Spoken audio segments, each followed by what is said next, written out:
Hello, welcome to Shattermare Live, episode 17, where we're probably going to talk about current events and politics, because there's not a whole lot to talk about in comic Well, news. Hi everybody. I'm William Headline, author of Mercenary Guild, produced by Shattermare Comics. I'm Kyle. Hello, and I'm Brian. Yeah, weird. But we can talk about what's been funny is some of the backlash of the Acolyte, but also this Concord game, video game came out on PS5 online. I guess it was like a looter shooter. Yep.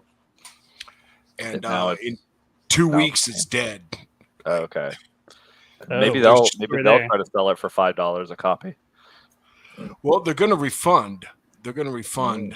Oh shit! At least the online or the digital copies. I don't know. They said we'll talk to your retailer about the physical copies. Of course, there's people going out trying to buy them now. Physical copy. Why? Because it's like a collector's Yeah. item. Yep. Oh man, they want a sealed copy of it. No, please, God, no. And so yeah, this is an online game that 8 years, something like $80 million, and they got like 8 days. Really? Wow. Yep. That's probably more than that, but they got 8 days. I'm glad that these companies are going broke in real time. It's not even like, remember, it used to be a prediction. It used to be like, hey, mark my words, this is gonna completely collapse and fail. Now it's like, a week later, 7 days later. What happened? Was it just really bad? Like, why? Yeah. It was a bad game. It was trying to be Overwatch, but it was way too. I think they even just straight up marketed it as like, we're the woke Overwatch. Oh, which Overwatch has already gone woke, right? I mean, here's your tie-in to comics is that they're doing a Marvel's game that is basically an Overwatch ripoff. They are doing, but that one actually looks pretty decent. But what's interesting about this, in parallel to the Acolyte, so the Acolyte series fails, and everybody blames YouTuber. In fact, there's a whole online campaign right now by Star Wars Explained and other people trying to actually take down Gary and Critical Drinker and all these people. They've petitioned YouTube. There's hundreds of them saying this, and that. You can see it on Twitter. And of course, it wasn't them. It was the fact that nobody watched the show. With this Concord game, however, when it comes to video games, the rubber really does meet the road. In other words, you need to keep servers up. You need a certain amount of players. You need to make certain sales because you have certain costs already burned in and you have to keep that revenue generating. And the game was canceled. And it was the same thing with the Acolyte. It wasn't because of YouTubers or angry people. It was because nobody watched the damn thing. It didn't increase subs. Yeah, so this game got a 7 out of 10 on IGN, a 62% on Metacritic, and a 3.5 on Eurogamer. And audience rating summary is a 1.5, which I assume was probably even more inflated. Bombed or something, or what? It bombed. I mean, Metacritic has a pretty good user score. On Steam, it was somehow a 6 out of 10, even though 4% of people liked the game. It's called Acolyte. But they also take down reviews. Hold on. Acolyte is this Star Wars Disney show. We're talking about the Concord is the video game. Okay. Good. Yeah. So the Concord video game on Metacritic got a critic score of 62, which isn't great. It got a user score of 1.8. 1.8. Yep. And usually the user score on Metacritic is a lot closer.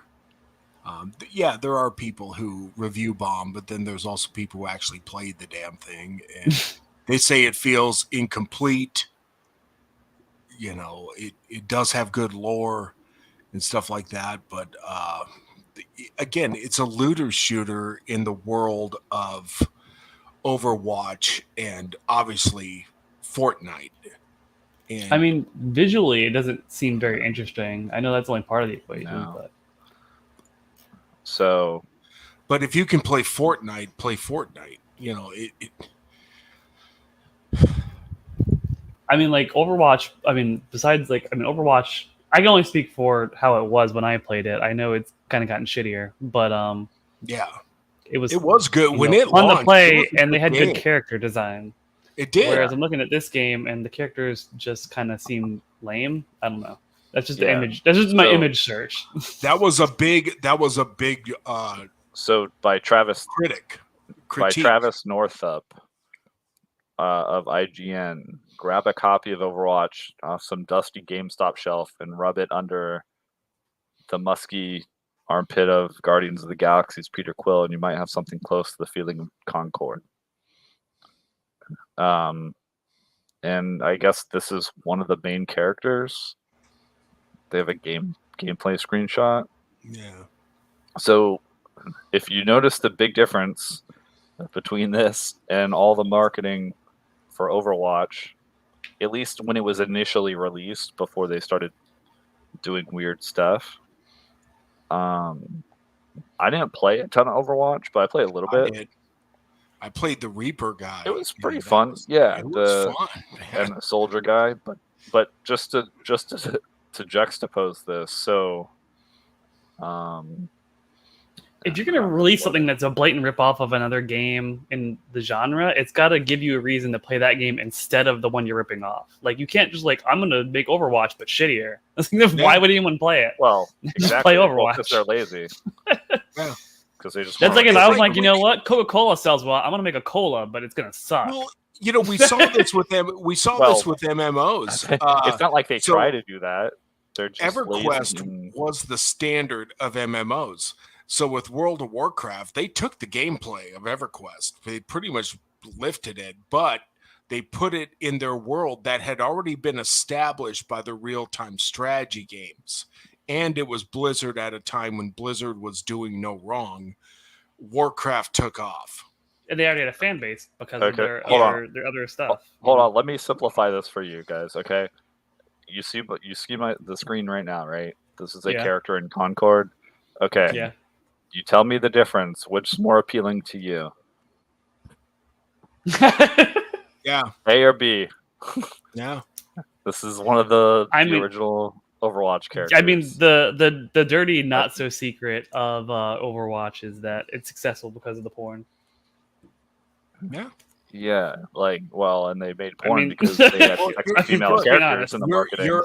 You're appealing to a 13-year-old kids. Genre. You're appealing to mainly boys.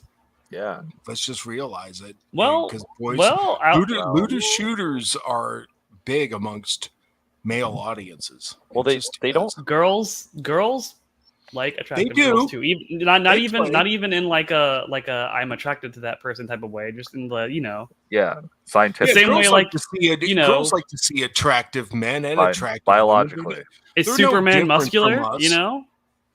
Well, they've done guys studies. like muscular. I mean, do you think people want to look at me? I mean, after last night, but they're not. They're not attracted to. Do you want to see me with my shirt off? Do you want to see?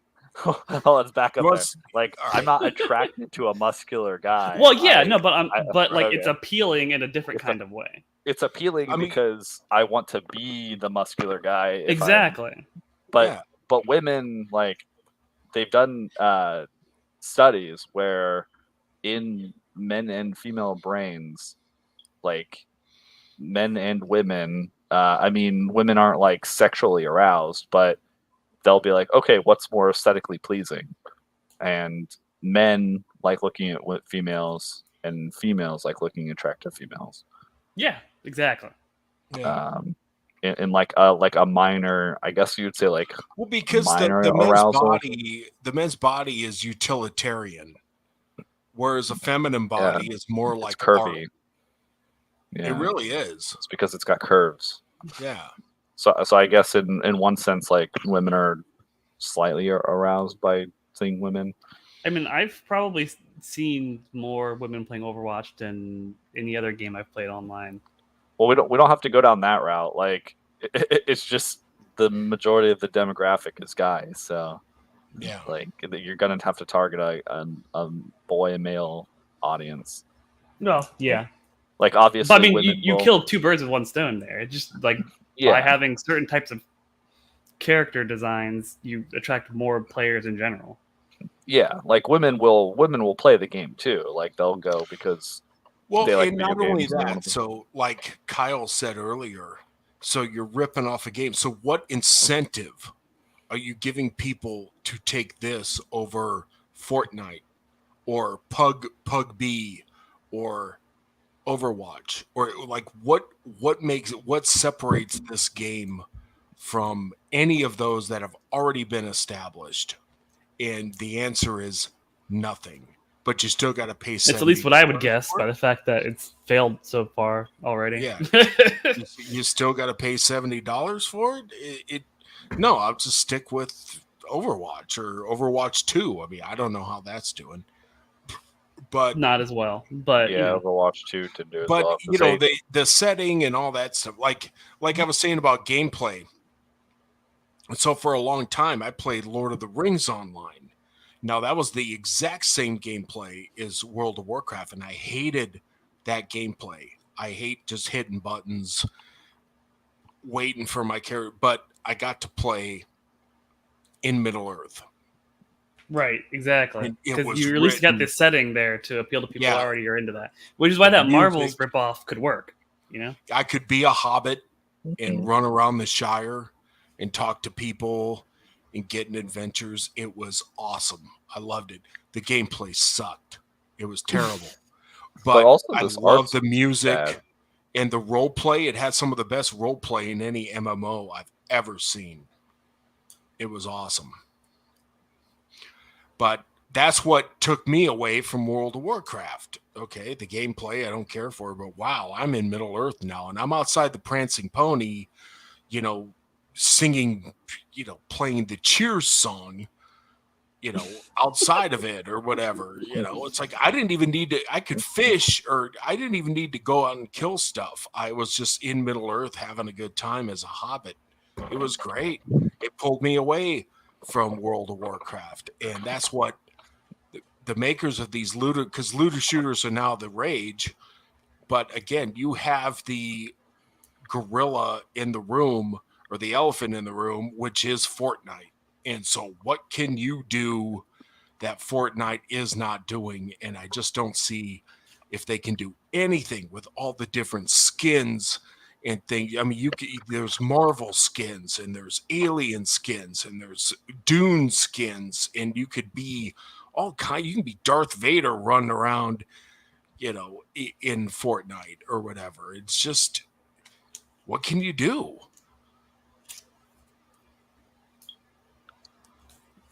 Make a shittier game, I guess. I guess. That's all you can do. I mean, it's yeah. I mean, they could make an original game that's interesting, like Black Myth Wukong. interesting, interesting theory you have there. You can make it. Yeah, you could just not try to copy it in a lazy way. You could try to make your own thing and stand out. Like Black Myth Eight Wukong is fucking doing really well years. right now.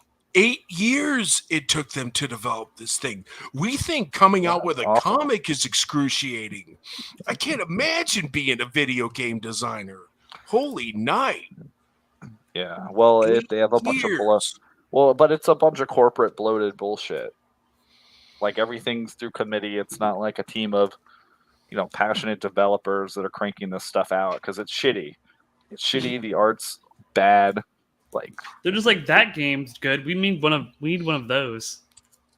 well, Make it I happen. heard, I heard an interview with he's like a lead team lead on some studio or a game, and then he just ended up quitting, and he was like, "Fuck this! It's ridiculous. I hate working at these studios." And one of the biggest things he talked about was because these corporate companies, they get so massive and bloated because it's a Sony game. It's like a Sony. I think it might have been Yeah, an exclusive. it I don't is. know. So It is. it's backed by this like a ton of money. This giant publisher. So they have all the resources.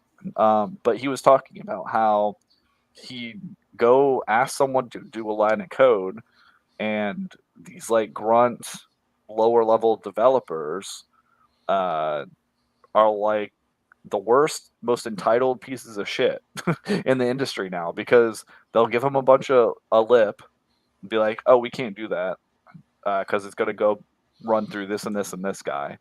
Like it takes them forever, and for him to even say, "No, you're going to do it," like there's some HR person for them to complain to. There's some other team leader, middle manager, which crosses over all of these different like segmented groups that are Yeah. working on a certain section of the game. And so even if he was talking about how, well, I want to just fire that kid or like punch him in the face, and then I said, here, I'll do it for you. Since you can't seem to do what I want, like, what good are you? Like, why are you even here? Yeah. And then he went around and did it, and it like he just didn't get anywhere. Like they were yelling at him. They were all complaining, like, oh man, now I have to now this is completely screws up our priority schedule and our timelines because of what we're working on. And he was like, this is retarded. Like nothing gets done. So it's just a giant bureaucracy and people that are just rent sinking, you know, barely functional developers. And then they bitch and complain about how they're overworked and oh, developer Yeah, and turnout they is so don't even bad in the know industry. how to write code worth of Yeah, shit they're compared just to back in the day because they're yeah, DEI hires or some shit like that.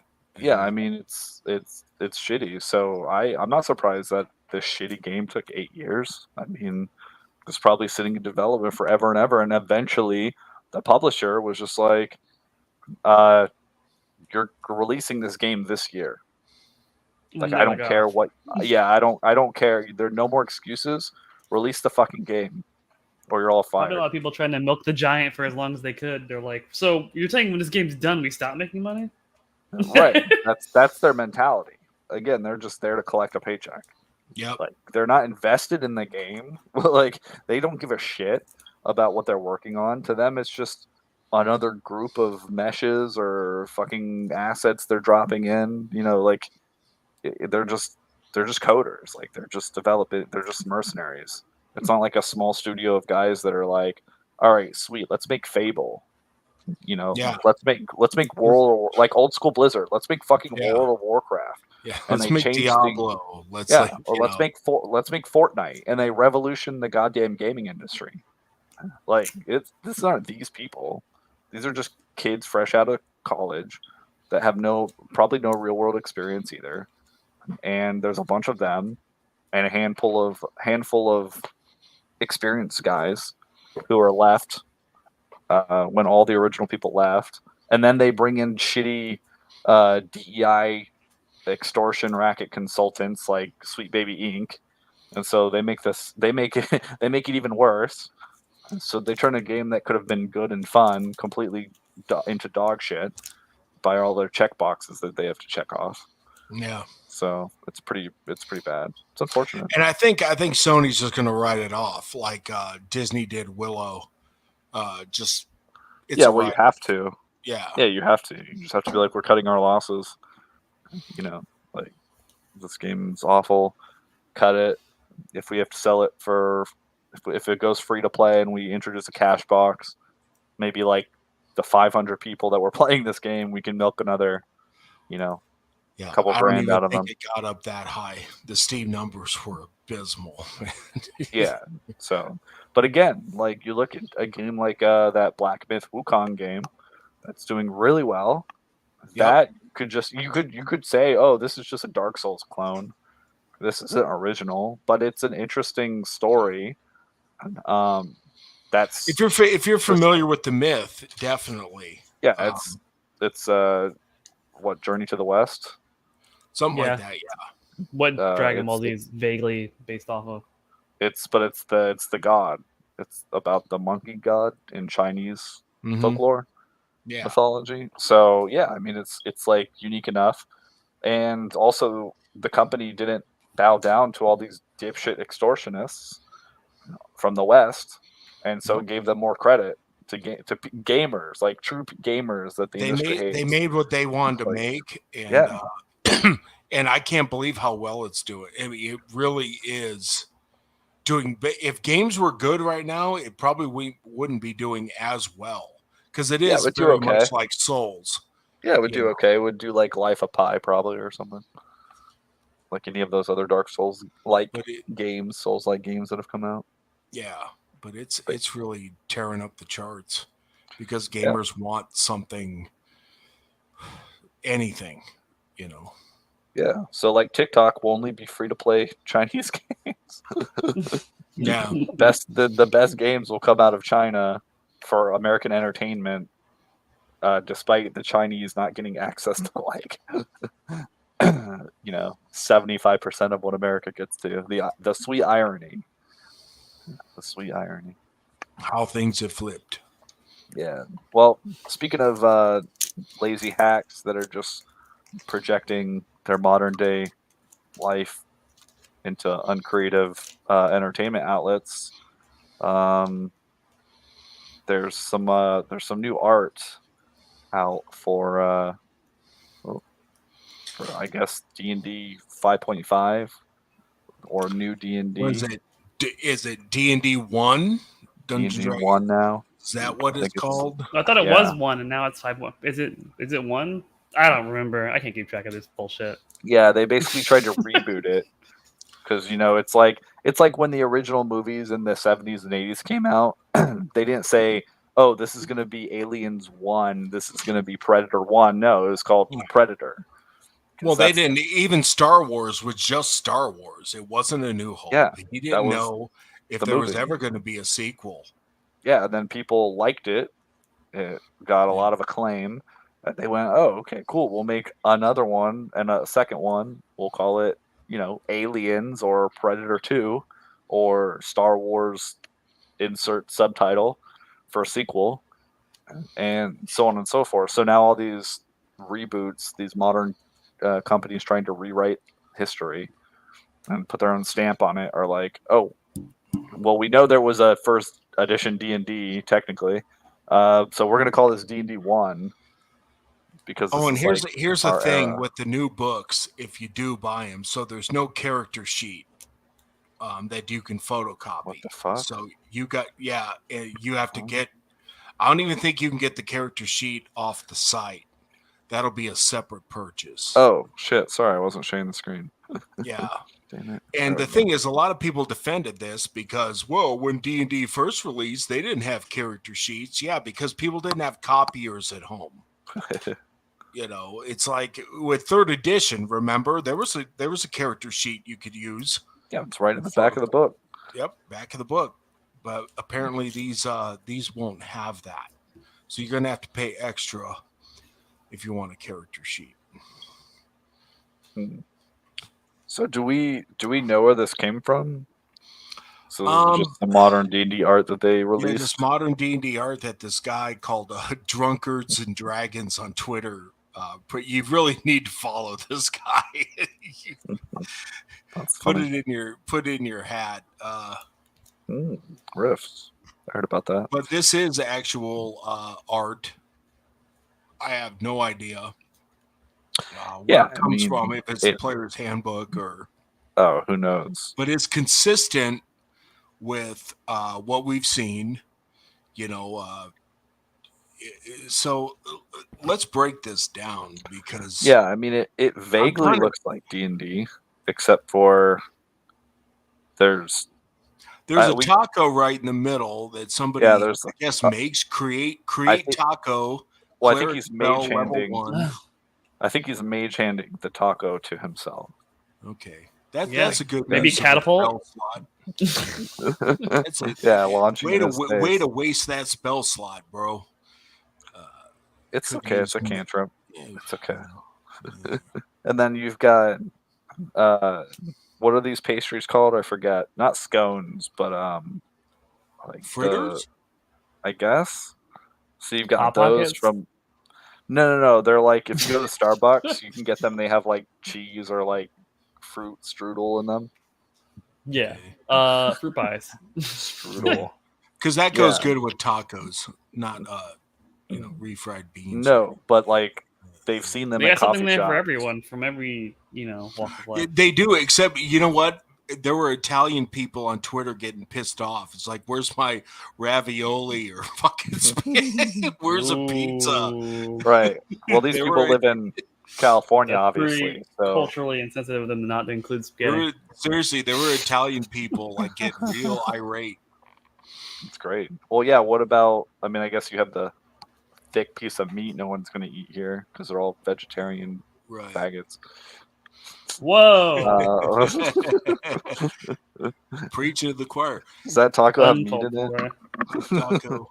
Yeah. Well, I guess the California And then- rolls have imitation. Yeah, crab. you got sushi there. So K-Rad. I should have put this in my book, and so we're gonna probably have to re-edit. Because after they get done killing the orc, a California roll really goes down good in the ye old age of Yeah, we still got time. you know, Edit that yeah. in. Yeah, I mean, you've got some other kind Yeah, of. there's a what is that, an old fashioned or is that a mojito? No, that's like a there's a- fucking Bloody it's Mary an mojito or old-fashioned. something. That's an old Where? Yeah, there's like a- Here? There's Yeah, I an umbrella. think Maybe in it's a it. Cosmo.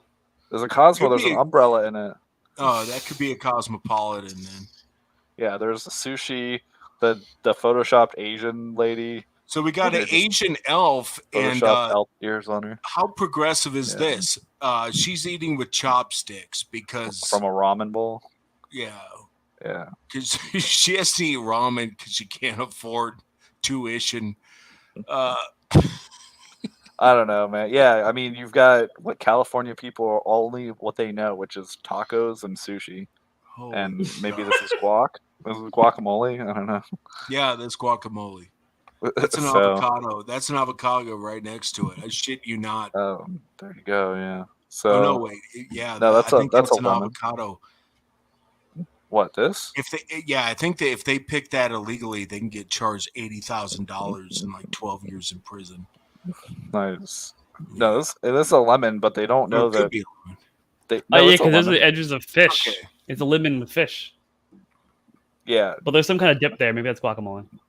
yeah, but they don't know that a lot of people really like limes, like limon, limons, limes. Not Limon. well. I guess it goes with the fish. I'll give you that. Well, then Sure, why don't you because put a it makes it lime in bitter. that drink with the umbrella? Because that's a good garnish for Yeah, a tropical drink. you could. Yeah, you could. So There you go. you get like a Bartender shrimp 101. cocktail or something. Yeah, Yeah. it's You dumb. should have invited I mean, like a chef as a guest in this podcast. And for look at the tasting. Damn half it. work. we need to. Mike- Yeah. I mean, this is just like their There's too black much variety friends here. They need with to pick a theme green and stick with it. face. Well, this is just like their black friend because they think all orcs are black people. Yeah, So this is just like the black girl in the office with dreads, it's the token. and they're like, "We're gonna Photoshop your dreads," and then someone actually had to draw this guy. 'cause And then that's- have your teeth sticking out of your fucking lips. see, that's what I was pointing out before we got on stream. I'm like, that doesn't make any goddamn sense. Like, you guys see You know, I this, don't- right? What is Yeah. this? They're coming out of her That's what's fucking retarded. lips. Like, Hey, I've Like seen that people happened. draw tusks on orcs like that before. So yeah, but that we stuck with as a joke. Yeah, when you're 12, you draw them that way. oh man, feeding fire. Yeah, but like, I don't they think I've have ever this- seen sushi and tacos on a table together in real life. Yeah, it's kind of dumb. And I don't who know. goes to dinner in their fucking armor? Like, That's what I'm saying. They you actually might had to get draw this. attacked. They actually had to Is draw that- this person. They've That's never a seen. tiefling, right? It's Yeah, tiefling. it's Hey. a tiefling guy, but he's like pretty like in buff, full plate armor with like pretty masculine face and like horns and weird ears and stuff. Like even Well, he's his black. He's basically half black, half tiefling because he got an afro. Michael Jackson wore that same hair in off the wall. I don't same think it's a fucking- fro. Michael think it's a Jackson got throw, caught on will you? fire, so I like the idea of Michael Jackson. That was being before FIFA. he caught fire, though. Oh, well, I wanna rock maybe with it is. you. Yeah, maybe it is. Yeah, because it's very African American features. The nose, okay, you're racist? Yeah, you fucking. I'm not the one who makes an Asian elf You read my mind, eat with William. chopsticks. You fucking racist. You can't give her a fucking ye old fork. Right. Because why would you have chopsticks in like a very Western fantasy game? Good Christ. Well, maybe Yeah. it's not. Also, Not there's a every pot of fantasy tea. game has to be Western. Okay, Except D&D. doesn't have to be. No, I mean, That's up it to your is. DM's discretion. I mean, but it is though. Like it's literally based off of like Anglican folklore, It fairies really and was. goblins. Yeah, and well, fucking right Lord of now the we're in Rings. space, so take Oh that. yeah. Tolkien. Well, right now, I mean, Tolkien right was now a we're in San Francisco, so we talked about that last week. Tolkien was a huge influence, whether they want to say it or not. yeah. None of this screams medieval satanic fantasy, No, which these are just cosplayers. Really, Right. nothing about this screams Satan to you? I mean, it might be the most satanic thing D&D's ever released because it's so gay. The tiefling, because it's so gay. Which really is. I think they're returning to their roots. Yeah. I mean, what can you say? Like, we keep saying this is just them projecting like their regular boring ass lives, but I think Kyle hit the nail on the head before we started the stream. Like, this is their role playing fantasy. Being happy, eating a lot of food, like good food, with friends. They don't have that. Friends. They don't have friends. Yeah. And they don't eat. They're No, playing. like They're good playing food. their D&D group with an AI bot. They don't have friends. They don't have friends this The ultimate diverse, NPCs. and they don't have the money to eat. Of course, I mean, look, even a 6-pack tacos right now will Yeah, cost you they don't. $15. Well, Like- they're all eating like shitty soy seed oil vegan shit. Yeah. So And like they can't cook for themselves. They- They probably they've have an never- Uber driver off the Right. screen. Right, he's just like waiting for his tip, and this guy's like, "Sorry, bye." He closed the door. Yeah, that's what I'm saying. They've never seen a turkey leg like a third of the size of this in their life. Yeah, I mean, who knows what that is, really? That's what's supposed that to be. ain't It's supposed turkey. to be like That ain't yeah, but it's supposed to be like, whatever. owl like a bear giant- or some shit. Yeah, some shit. But they, Well, see, yeah, this they're is so for the youngsters out there who might be listening. So our gaming tables were similar to this. I mean, we would eat tacos or usually pizza, have beers or sodas. yeah, you got beer. But the role playing was about going to kill a dragon, Yeah, and you were in person. demon, or whatever. Or going to we fight. didn't have to role play the enjoyment of the game. We role played the stuff you can't do in real life. Right. So what can they do in real life? Bitch on Twitter. That's it. Bitch, complain on Twitter. What? That's all they do. What are you talking I'm about? gonna. What's my Don't social role play that. media? What's my social media skill? I want to put 5 points in that. No. Like, not literally social media. Like, I mean, yeah, whatever. Maybe they think they're sweet. They're fantasy influencers, and everyone's there to hang out with them. But not, you don't have to go that Gen Z with it. You could just say, what is the fantasy of this scene happening? Like, it's people hanging out, enjoying themselves that are this diverse. And by the way, from a role-playing standpoint, I have no problem with people hanging out in it. But I don't know, when you're having mall food, the thing is that the art really should depict the adventure.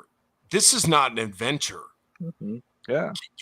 Going up This is against the part where you an yada yada over, We're just like, oh, going up against an Umber Hulk or a Beholder or a Mind Flayer. That's the adventure. So I read some of these comments earlier, but I want to go through them. This person says, "Cough, cough." Once it was pointed out by others that all the art looks like corporate stock photos, it all became clear. So you have the diverse. I didn't see that. So you have the it's Asian like a black math guy. textbook from high school. White. Yeah. Honestly, the Asian eating chopsticks pisses me the fuck off. I mean, really, like You're offended on their behalf. I am. Yeah. I'm offended on their behalf, and I think they used Irene's likeness without her permission. So I think Irene Strakovsky should sue. Sue them. Send them a cease and desist. Yeah. No, I mean, I think this person, like, it was just someone that was Nail like, on the head. oh, I'm gonna do a corporate. And by the way, I don't think DC Irene photo. looks like all Asian women. I'm just saying there's a striking resemblance. I can tell it. It's okay. Right.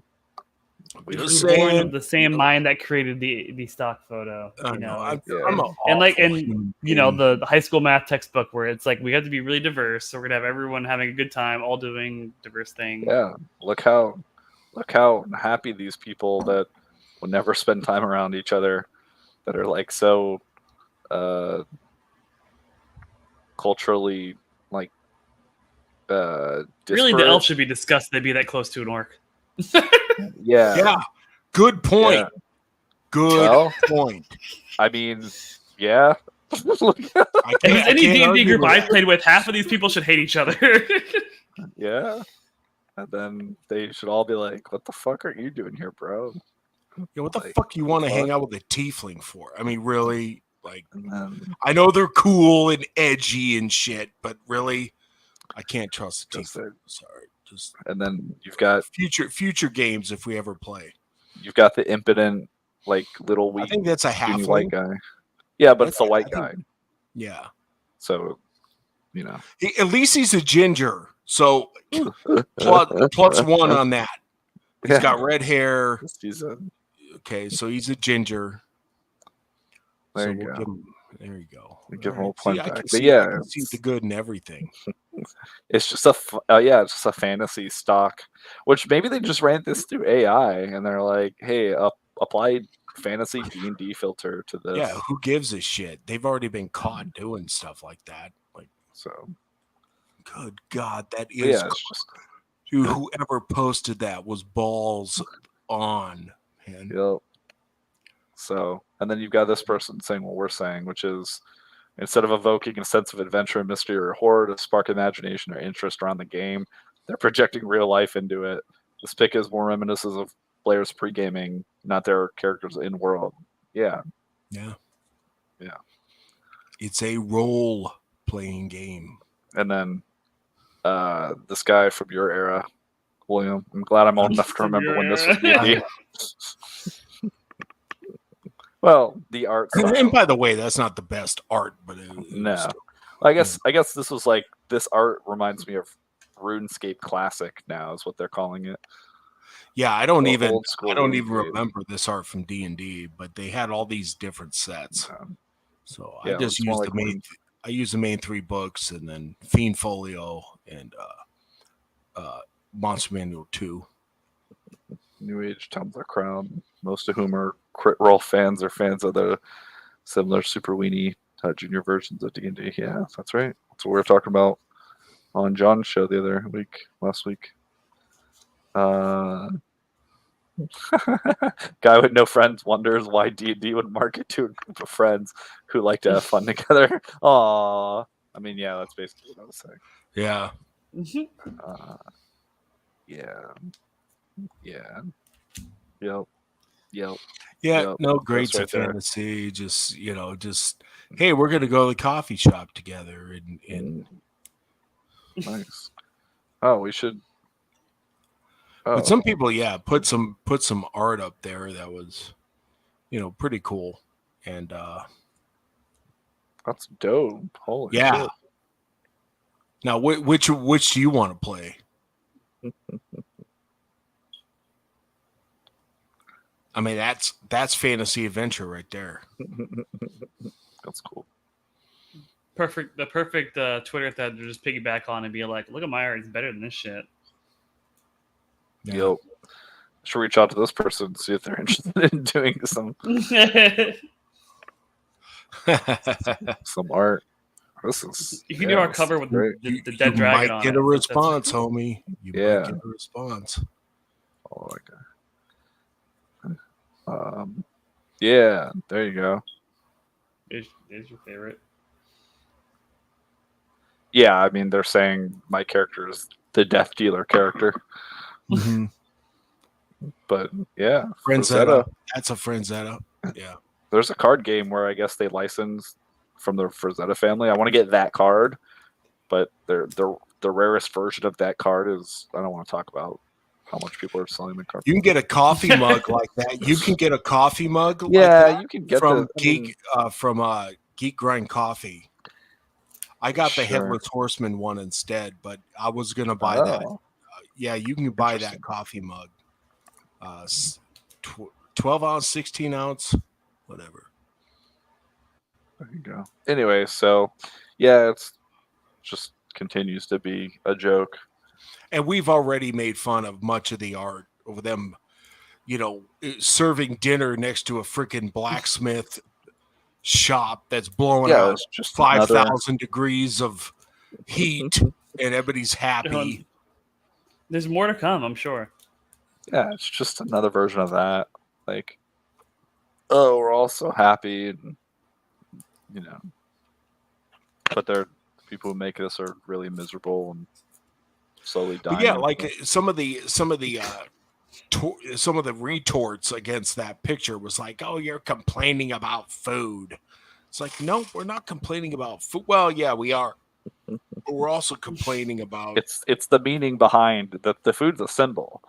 Like, yeah, I'm realizing that, man, I must have had a really good childhood. I grew up in like the best time to ever be alive in human history, because when we were playing D&D, yeah, we were seeking out like crazy shit to do and fight. It's like, not only that, but when we did eat food, we ate food that was time period sensitive, so we weren't going for ethnic food or whatever. It was, meat, bread, cheese, ale. That's cool. what you're going to see in my comic. That's what they eat. I like pizza, but I've never had pizza in a D&D campaign. Yeah. My characters are not going to go to the Salty Lobster for a slice of cheese and avocado. It's not going to happen there. Don't exist.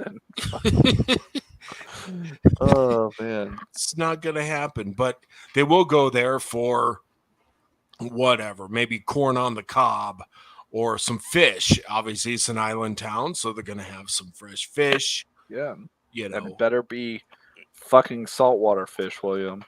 So you're saying there might be balls. I did put some lakes. In my map. There you go. But they're hard to get to. So we're gonna get sushi. not a roll though. But yeah, it's definitely raw fish. Why not? Malcolm will do it. Right? I mean, he'll eat the raw fish. Fuck it, he don't care. But yeah, I mean, you're going to get stock of a fantasy or medieval type town. Whatever staples. Chicken. You can have eggs. You can have eggs. You can have potatoes. You can have tomatoes or whatever. You can have potatoes, or you can have potatoes. That's what your choices are. That's why over time our books are going to sell more. Ours are going to sell more than the other fantasy comics that do all this stupid shit. Like, I would be interested kind of to see how many copies the Critical Role comic book. We're at a game comic shop this weekend, and I saw a Critical Role book on the shelf. Yeah, I'd be interested to see how much the Critical Role story comic book sells, like how many copies they sell. of their book. They're in Diamond. You know, they're getting distributed through. I want to say Image or Dark Horse. They're big, man, and they're Yeah, not but big like Spider-Man big, but they're definitely big enough to sustain what I they're mean, doing. they're big because people watch them on YouTube for free. Yeah. But most people probably have an Amazon Prime subscription, so you can see the show. But I'm curious to see how many people actually go out to buy the comic book. Like, I agree with that. I don't think it's like massive. Like, I don't think they're doing Well, like Ultimate I Spider-Man think their numbers. comic is so they're launching their own RPG from what I understand. So they're moving way away from Wizards of the Coast, and they have their own thing they've been Yeah, that's developing for fine. a couple of years, and I think that's what their But comic is based on. Their no. no, it isn't. Their Okay. comic is based on their story that's in Forgotten. In fact, they already changed some stuff so that it's copyright free of Wizards. Like when they came out with the Vox Machina TV show, it's the comic is the Vox Machina. It's not even the Tales of Alexandria or whatever the like their whole campaign was about. It's specifically like the Vox Machina comic, Okay. which I is just a wasn't aware. I knew snippet. that they had a comic out, and Yeah, I mean they technically have multiple comics out. I have no idea how it sells, but I would assume it sells well enough. Maybe. Yeah, I don't know. I'd be curious to see what the numbers are. Well, nobody releases numbers anymore. That's the thing. I mean, you Yeah. could probably ask if you go to that store, ask the cashier, like, Yeah, I just have do to get these like move or are they sitting on a shelf collecting dust? yeah, you're right. I could go if they were open to giving me the information, I could maybe just ask them like, "Hey, how many people have this on their pool list?" Yeah. Just try to ask him in such a way where he's like, "I don't know, why do you ask?" You know, be like, "I'm doing a research project." Just Yeah. give them a I'm $5 a bill. publisher myself, and Yeah. I'd like to see what I'm up against or something like that. Well, speaking of comics and a questionable amount of sales, Kyle, before you go, do you Yeah. do you want to watch the Horseman trailer with us? Oh yeah. Let's do All it. right, sweet.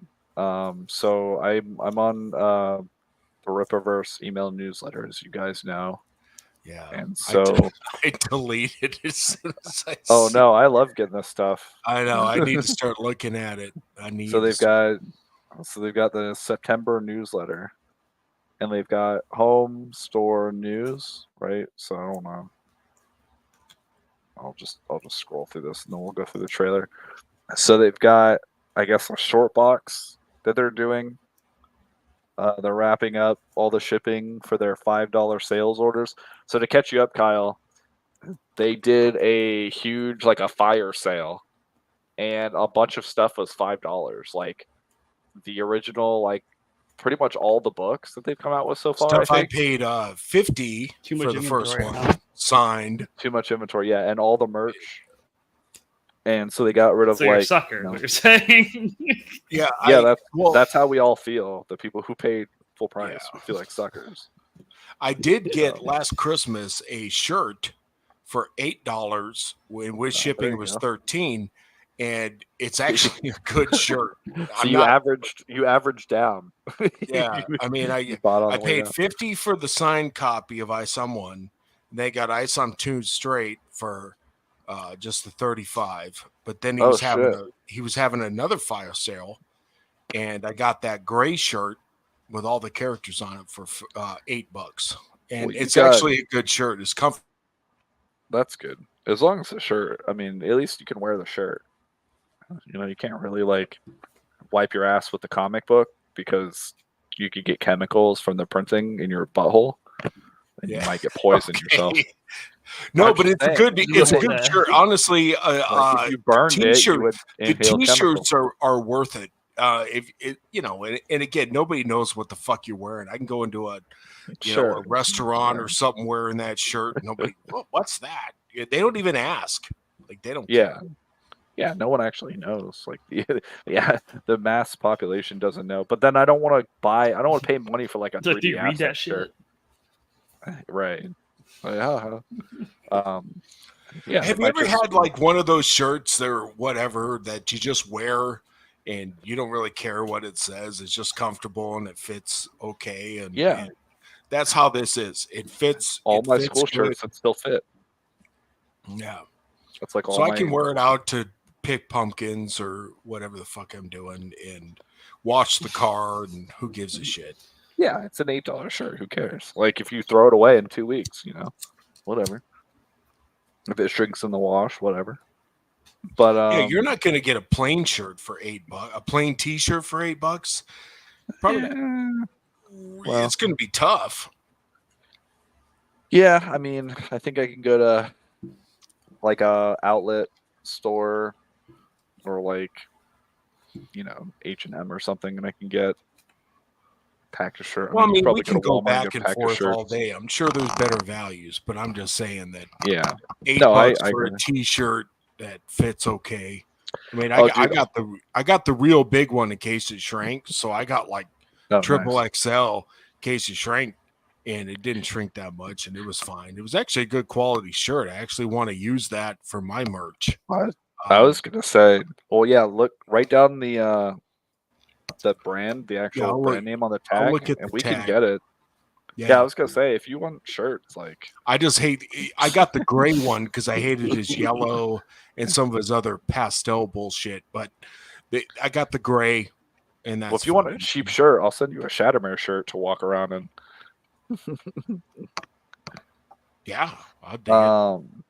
I'll wear it to work. We'll on make your Friday. entire wardrobe comfortable Shattermare shirts. So you're always Yeah. Every advertising for it. Friday, I wear a comic book shirt to work Oh, yeah. under an overshirt. So I wear right now. I wear my Amazing Spider-Man, which is Then John Romita Sr. His nice. artwork. And then It's you a don't have to 70s feel. And then you don't have to feel awkward if you walk into a place and hope they don't recognize your Rip-a-Verse shirt. You can be like, Well, it has a black guy on it, so I mean, I can say you're okay. racist if you kick my ass. Yeah, instead you can walk in with a Shattermare Oh. shirt and be proud because no Yeah. one's gonna recognize it. I mean, I wear Harley Hero shirts around, and like, even if people don't know, they don't know, but they're like, "Oh, that's a cool character. Like, who's that?" Or like, "I like your anime shirt or whatever." And then I tell them about the book or whatever. They're like, "Oh, that's I got cool a Dale that you're Keown shirt from this werewolf shirt is fucking bitching. nice." Dale Keown cost me like $60 fucking dollars. I'm not shitting you. But people ask about that. They go, "What the?" Because this is grizzly werewolf fucking eating somebody or something, and they're like, "What the?" I go to the dentist, like, "That's a pretty evil shirt." And I'm like, "Well, it's Dale Keown. You can find him at so and so." Yeah, exactly. Free time to market and advertise. But anyway, so people got super suckered. Like, I didn't even pay to get them signed. I just got them signed when I randomly ran into them at MegaCon or whatever. Oh, great! Thanks Like, for making me feel like a bigger fucking asshole. So there's your tier, but then there's the tier higher than you, where people buying like CGC graded shit. Like, are you kidding Like me? a I mean, $500 package. Oh my god, dude! 500. Chris Bacon bought like the $500 package. Jeez, fucking hey, dude. Why? I mean, we all know why, but so then okay, so we'll skip that. So they did a $5 sale for the summer. This is their celebration, I guess, with all their characters, and like they have it, but it's weird because it's like that, like they're mixed into it. Like, this is obviously one of the Sasuke sisters. I think that's what it looks like. So then you've got like the Goodyin guy, which at this point I'm just convinced he's like some gay character for diversity. And then I guess this is like a villain. This is Yaira, the other villain. This is some random girl that got Yaira powers. She's angsty, I guess. Okay, well, share your screen, man. Oh shit! Fucking dying. Sorry. Yeah, because I don't know what the fuck you're talking about. Yeah. Yeah. So sorry. Okay, so you guys see this. So this is them celebrating their summer sale. This is as bad as the D&D thing we just I saw. was about to say, this is D&D art. They got tacos. I think they do. There's a dip. They've got. There's a homosexual guy with his shirt off. That's not just. And then That's who I was talking about. That's Goodyear. who's His that little robot. who's that black guy with the blonde His afro? sex robot. Oh Who's my god! this guy? Wearing overalls. Yeah, I have no. I think that's one of the side villains or something in the. This is finished art. She doesn't even have a face or whatever. Yeah. She's got like the weird half anime face. And you have this girl like right in the center with the purple, and you know she has a gut, but she's like trying to hide it, or she's on the pill. That's supposed to be one of the Sasuke sisters, right? Oh, really? So she has like a C-section scar, and she's trying to hide it with that skirt. Yeah, or like botched abortion or something. And you got this washed out person on the left who is having the worst fucking time of their life. Way to promote, dude. Yeah. At least the D&D, they were all smiling, with tusks coming out of their fucking lips. But this guy or girl or God, this Yaira is one of the best depictions of her because she's like actually a woman. She's got like normal woman-sized arms. Yeah, she actually is the best looking. She's the best looking. She's the best drawn figure in the whole scene. And it's like just a really basic. Like we could draw this character. We could. And then just add the No, hair, I can't. No, you could. I can't draw shit. You could draw those guys in the back. You draw those guys in the back. These just look like. This looks like a stock image of like. And check this out. Where are the fucking shadows? The sun is right on their face. Shouldn't the shadows be like right directly behind them? Yeah, a little bit, but no, yeah, you're right. They're not really casting shadows. And then is this Eric right here? What, they're vampires? This is Eric to the left, or Isom being ushered out of his own universe.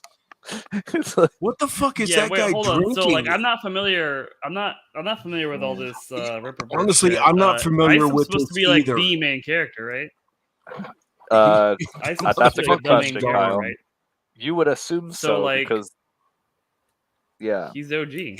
He's not there. Shouldn't he be like front and center and all this shit? No, I agree with you. No, because Isom is too fucking lame for the rest of his characters, and they didn't invite him. What the fuck is that gay guy drinking? Like, is that a drink or is that an ice cream? What is that? It's a snow cone. Oh my god. Yeah. And he's got like you pumped that? Oh, that snow cone's melted. I get it now. That's cute. But Yaira should that's cute. Help that guy. She's got ice powers. Fix the snow cone, you bitch. Damn. Yeah, no shit. That makes sense. His hair's on fire, for fuck's sake. Put him out. He's Michael Jackson at the Pepsi commercial. Put that motherfucker out. No, I wholeheartedly believe this guy that they waited to take the picture till after he got up to walk away is Isom. They're just quietly ignoring him like he's not even there. And it's like they caught him. It's like, no, he's there, guys. But, Oh, my God. This might be the worst thing he's ever put out. He's actually promoting nothing about a fucking juice bar on the beach? That doesn't even look like sand. And it's like a... Dude, have a... Oh, God, this is so bad. So this is normal. Like, hey, we're going to be at SpaceCon in San Antonio these days. Come hang out. Okay, cool. You got these people. Whatever. And then you've got, Mike Barron, who wrote the last book. God, I feel bad for that. I feel so bad. Mike Barron is so fucking talented. So did I do this on this show or was it so I did an impression of Mike Barron, and it's like, all right, I just got kicked off of Punisher. All right, I got a 38 in my mouth, and I'm gonna come see you, Jesus. Oh, the Rippaverse called. Hold on. This call from Okay. Eric July. The Rippaverse. You got a There's some notification. guys. You got a I text. hear he pays up front. You got a Oh, text. Jesus. Okay. All right. Click. I'll take the gun. All right. Answer. Yeah. You want me to write? You want me to write Gooding? How do you spell that? What? Oh, you Mike, don't know? worry. I got a whole. I'm reading the text. Mike Bayron. We got a whole universe. It's run by the Saska sisters. I want you. I remember you from back in the day. Okay. You Okay. did So Punisher, right? what do you want me to write? What do you want me to write? I don't know. Just fucking Gooding and shit. Gooding. Okay. So. He's a Gooding. Can you spell that? Can you spell it? Because it doesn't make sense to me. Yeah, he's a Gooding. You know, like a goody two shoes, but like he's doing the good. So it's like he's Gooding. But is it Gooding? Is We it turned good good? into a verb. Yeah, he's Gooding. So like Okay. G-O-O-D. Ding. Okay. Y. So Y. Good Y. so what? So, Goody. okay. So you don't know how to spell it. I figured that. All right. So how much you gonna pay me up front? 80, 100,000, something like that. I mean, make it Yeah. worth my while. Yeah. Oh, okay. I'll Yeah? double it. Yeah, I'll double it. Whatever they're paying you now, I'll double it. Okay. I'm gonna do it. Okay. 6 months later, where's that fucking 38? Where the fuck is it? I'm coming to see you, Jesus. My career is now And you get a completely in the toilet. you get a Rippaverse email like from the newsletter because he subscribed you when he got your contact email to work with you. And like a month later, Gooding's on sale for $5. And then you cut to the next frame panel, whatever you want to call it. It's just like blood splatter on the wall and like Dude, body I laying on was the the fucking Punisher, and now I'm this faggot on a beach drinking a snow cone. The fuck is that, man?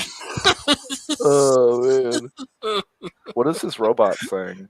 I think Ethan Uh-oh. even like recommended Mike Barron, so like he's all right. Before I do myself, I'm getting that fucker Ethan.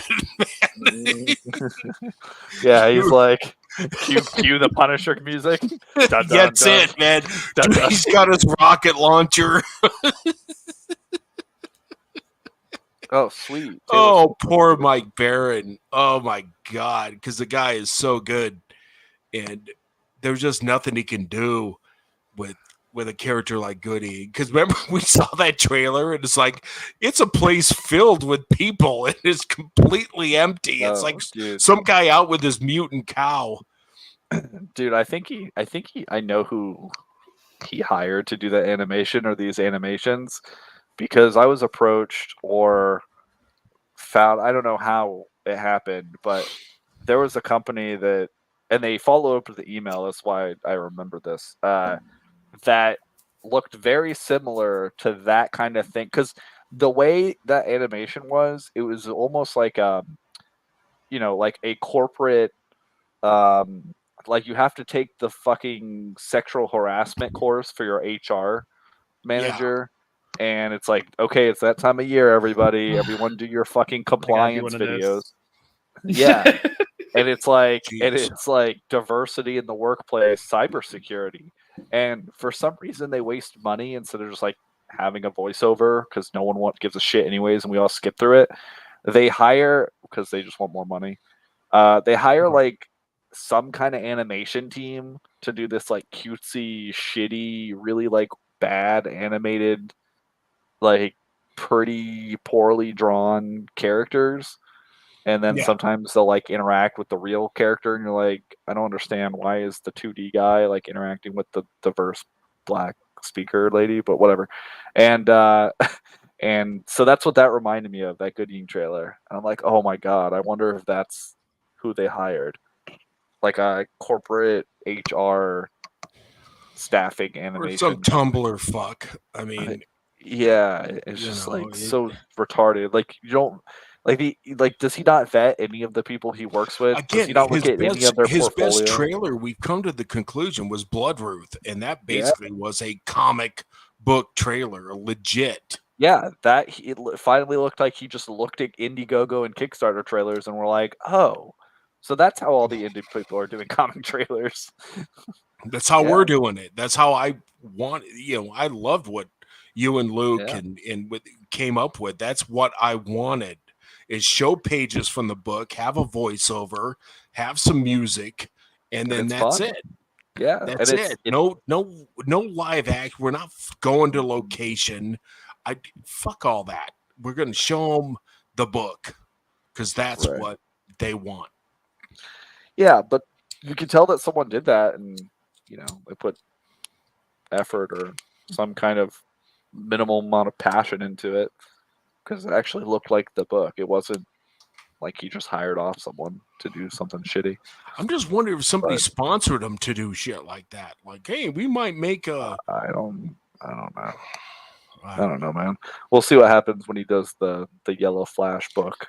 Has Busy has soon. Gooding come out yet? Yeah, it's been out. They had a Oh whole. fuck! They had So a whole. Yeah. do you know how sales are? You're on the Oh, website.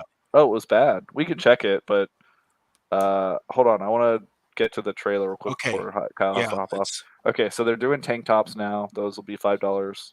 Okay. Okay, and then everything we're all waiting for. That's Luke's fashion.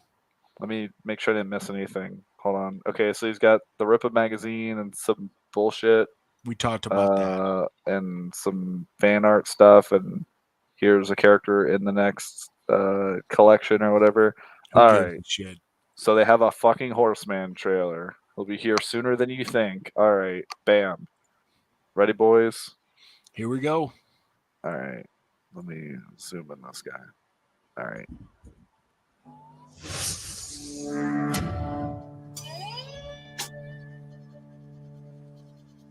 It's already September. What? It's already September. You're right. It Okay. is already September. Hmm.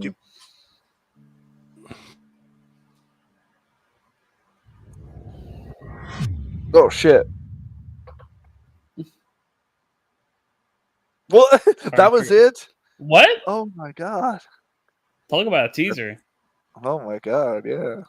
Hold on. That was it. That was the. That was it. Well, now I'm Oh, curious about man. this goodieing Watch stuff this because later. you guys were roasting it. I want. Oh, go back. Wait, that was it. It was his fucking ridiculous hat that was on Facts of Life back in '83 with lightning bolts through it. God, you guys will never know. All right, Horseman coming September. Usually, if we're within less than a month of it launching, you'd have more than that to show, which tells me that what we they have have more- is not good. We have more than that right now. Yeah. You're fucking kidding me. That's like But guys, the teaser. this you is put what a if it's like teaser 2 trailer years is. away. Yeah. No. Yeah, that's the teaser Nah. trailer you do when you announced it at MegaCon last year. Yeah. Fucking Remember? announcement trailers are more than that usually. Should, I mean, dude, like, I show agree that our, that's- show you our could fucking argue- trailer. How look? I mean, we're gonna do what we're gonna do, but show our trailer. Okay, Oh, you mean the You one could I put argue that's together that what the teaser trailer looks like, but you can't argue that that's the teaser trailer for something that's coming out in less than 30 days. Yeah, I wouldn't that's even crazy. fuck. You mean this minute 44 trailer that you guys wanted me to cut down, where I was like, fuck it, we'll cut it down for the Indiegogo? Oh, our intro video is better than theirs. Yeah, that too. And it was Not also throwing done by shade. someone on Fiverr. This is a teaser trailer. Look at guy's fucking guts getting ripped open like spaghetti. That's like a ravioli. Oh shit, that guy's arm got cut off. Oh shit, there's a baby. In a small, war-ravaged town on a remote Oh, I just noticed island, the guy. an evil once thought vanished still lurks That's the deep bookmark. within the land That's it. and is reawakening.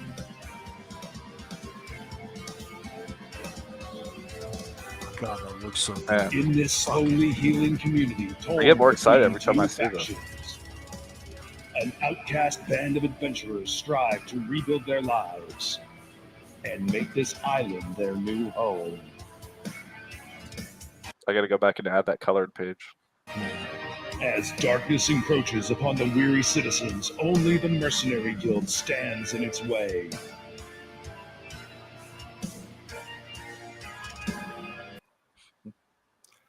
That's a teaser trailer. Kind of looks like, if you don't know that he's a wolf, kind of looks like that's a giant swan.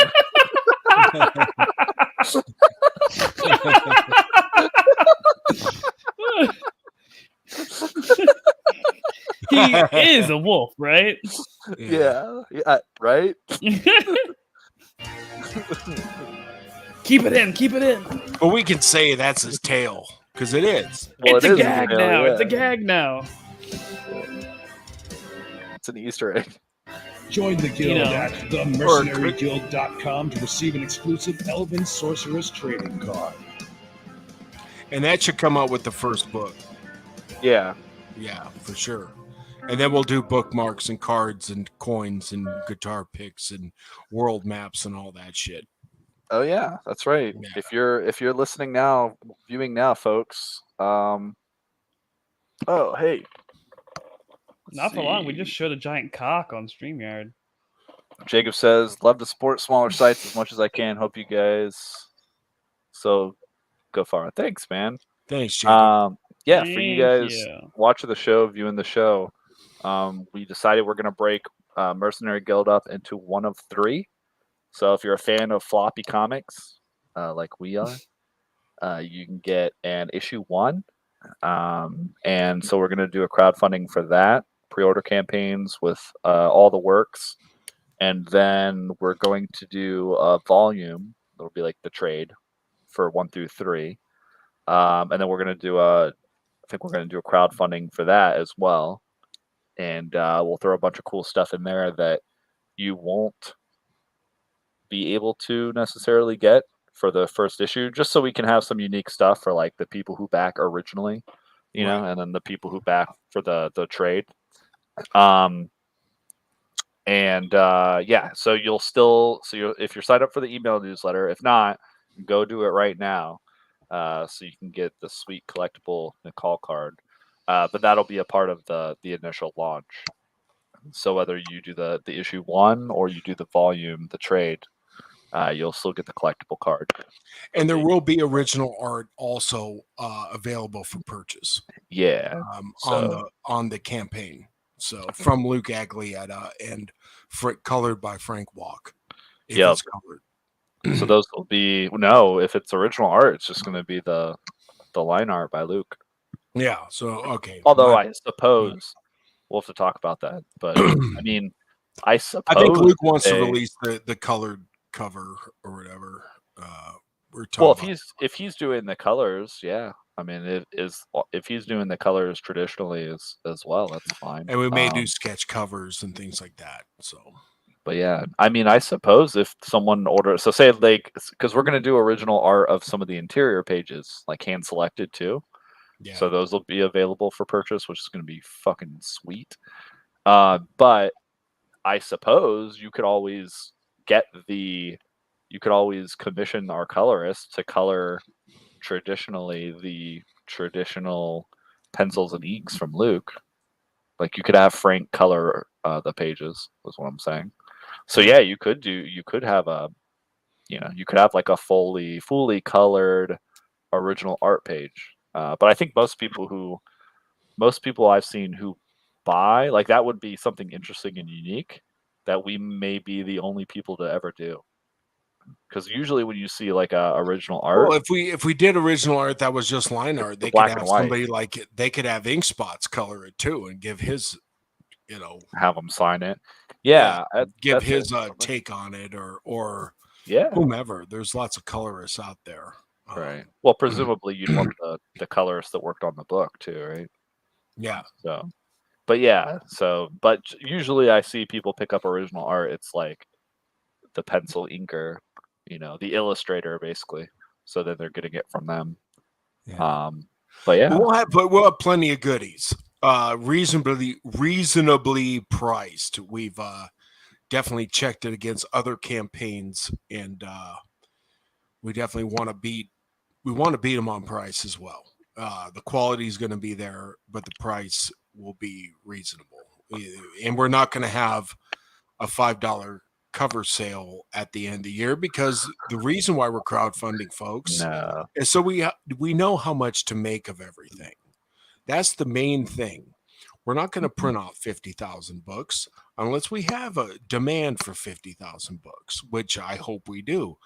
But if we don't, if we have a demand for 1,000 books, then that's probably what we're going to do. And same thing with cards, bookmarks, coins, posters, what have you. We have art that can definitely fulfill all your needs. But again, yeah. And if anything, ahead. I'm always very generous when I do the initial launch because I'm excited and I just want to give away a bunch of stuff to people. Like when I do the next print run of Hardly Heroes, the volume, it's going to be more expensive than it was than the first print run was. So we can, so we need to make money, folks, of course. But at the same token, we're not going to gouge you. But one thing that I'm adamant about is it's going to maintain its value. That's the point. I'm a longtime supporter of indie comics, and one thing I really love to get is a freaking bookmark. I love it, with just a little bit of art at the top and a write up or something, something from the book. And I've taken the Chanu bookmark and used it in other things. And I'm at the dentist's office and people, oh, that's a nice bookmark. What's that? Oh, it's the Chanu. It's from, and right there, there's a potential customer, who will buy the Chanu from Graham Nolan, because of that bookmark. Yeah, I mean, we back crowdfunding campaigns and pre-orders. So like we're just gonna do everything, all the cool shit that we like to see. Yeah. Yep. So it's gonna be there. And then there's some stuff that I haven't seen people do, that I kind of like to do, or haven't done yet for Hardly Heroes, and would like to do. Honestly, I think a guitar pick, but with my logo, what you see right now would be badass. A black 1mm guitar pick, I agree. with my logo would be kick ass, man. Which that's one I've seen a couple people do, but not a ton of people, and we haven't done yet for any of ours. So that's one I'd like to do. That's on our list. And we could do light, medium, and heavy. For the metal bass players, all the way down to like, classical guitarists. I guess. Yeah. I find that 1mm just nails it. I've used light, medium, heavy, and just as you start, and you just end up with heavy. You just that's where you land. So yeah, I mean, if you're using any kind of steel strings, it's like, fuck, why does light even exist? No, it doesn't. I like the thickest medium that you can get, which is basically just to say, like, I have a 3mm pick, a purple. My mom got it for me, a 3mm pick. This thing it's like a saucer, and it's great. I love it. I hated it at first, and I love it now. It's like, where's that big purple pick? It just. Yeah, I mean, I like the resonance and the, I don't know, and this might just be conjecture or whatever, but it feels like you have, this is now the guitar playing podcast. It feels like you have more flexibility or room for error if you're using a slightly lighter one. Because if you're hitting something and it's like like the pick's not moving, there's no bend, then it's like you're hitting that string. Like that string's vibrating. All right, bye, Kyle. He doesn't hate the conversation, guys. He just has I know. He's got it. For the nice if you just did. we could do an outro though. Yeah, we're gonna. I'm gonna make one, and then we won't tell It's him. kind of sudden. And yeah, because he never says like, "Okay, see you guys." He just ghosts us. Or So, this is where you can find me, and plug yeah, his because he's an author. I know he's And, too humble. He's like, gotta plug it. I know, but yeah. So, well, some cool stuff. I'm excited, but yeah, it's gonna be fun. So, and we'll get the Mercenary Guild content out quicker. Yeah, and again, just review my world map, and then I made notes for map. So if my handwriting's shitty on the map, you can mix and match. So look at the bullet points, and it goes north to south, west to east. So, and again, it's a general thing. We can probably improve on it, or if I ripped off any names from other fantasy, because I think the Troll Tooth Mountains have been used. I don't know. But take a look at it. I worked all night Saturday and partial Sunday on it. And, yeah, I'll take a look at it. I mean, we'll see. Just island map, and then that'll be fun. But yeah, we'll do a map. You can't tell everybody we're live. People are going to know what we're working on for the crowdfunding. That's right. But yeah, we have some good stuff. Anyways, it's interesting because going back to the horseman thing, like that wasn't even a trailer. That was a cover. That was a cover we saw on Twitter, which is a decent cover. I have no real problem with the cover. Looks like they changed the suit maybe a little. Yeah, they probably did with or the color scheme and whatever. But then, yeah, you get that logo, and honestly, I think that's the worst fucking brand logo I've ever seen. You think so? Hold on, let me. A hat with fucking lightning bolts coming out. Oh, for his company, yeah. Yeah, for his company, it's terrible. Yeah, it's pretty weak. Even when I was like into the Rippaverse, he had hats like this, and I said to myself, if I wore a hat like that into the bar, I'd probably end up, knocking motherfuckers out. Like, you know what I mean? Like, yeah, you don't wear a 50. It's just it sucks, man. It just sucks. And well, it's so again, can you do better? Can you do better? Well, take a look at my logo, Mercenary Guild. That's fucking hot, man. I don't give a shit. That's we actually spent time on it though. I know. The thing. We actually sat down and we thought, what would be an interesting thing for this story, this world, this book. It is funny because Luke last night was taking credit for it, and I went, "Wait, I fucking drew the fucking thing. You just cleaned it." like it was. I mean, seriously, there's scans on the drive where I drew, because again, I spent like 2 hours drawing this fucking thing. Yeah, he did a fun, like, kind of hand drawn Metallica metal font, Yeah. And then Luke, and then you and Luke came up with the swords that was cool. Underneath it. And yeah, if anything, swords through and around the font title, like the logo, that's the running theme of our comic book so far. You know what I mean? Because you've got like the Hardly Heroes sword, which is I guess closer to like a long sword or a broadsword, and then you've got the Mercenary Guild swords, which are really like Balkus's swords, like his short swords. Yeah. So yeah, there's something interesting there, but the Rippaverse logo is always. It's I don't know. What's your opinion? Would you wear that logo on your clothing around your wife? Well, who may want to have sex that night?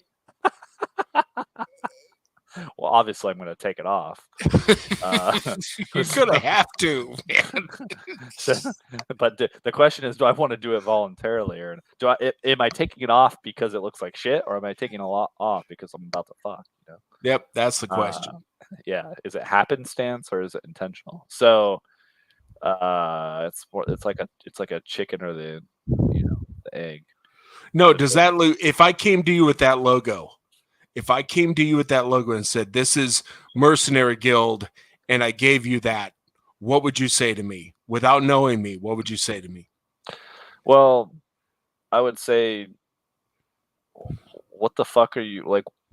I mean, you coming? Well, the Mercenary Guild logo would have to look totally I know different. it's fantasy. Well, let's say, okay, It would let's say I have had a to. superhero. I No, have no, no. the gray gauntlet, and I'm Yeah. gonna. Yeah. So if you came to me with a Mercenary Guild logo and it was basically just like Bane's head, which is like you, with like an eye patch, and you're like, okay, cool, here we go. Oh, like an eye patch. Like if the logo was a fucking eye patch, and you're like, okay, cool, this is the logo. I'd be like, what the fuck does this have to do with anything? And you're Yeah. like, oh, well, it's like iconic. It's the eye patch I wear, and that's kind of like part of how I came up with Bane's backstory. That's like my guy. I'd be like, okay, but that doesn't mean anything to the actual universe and the characters that you're creating, like the story that you're creating. That doesn't Right. mean anything, right? Just like Shattermare Comics is an amalgamation of stuff that we kind of came up with as a group for the company that's based off of an inside joke from our campaign. Like that's us, but it's like we spent a good amount of time thinking about that and how to come up with something interesting that's like not only eye catching, like that grabs your attention. Now, granted, we didn't really we didn't really QA test that much because most people, when they hear about us, they think Shadowmare.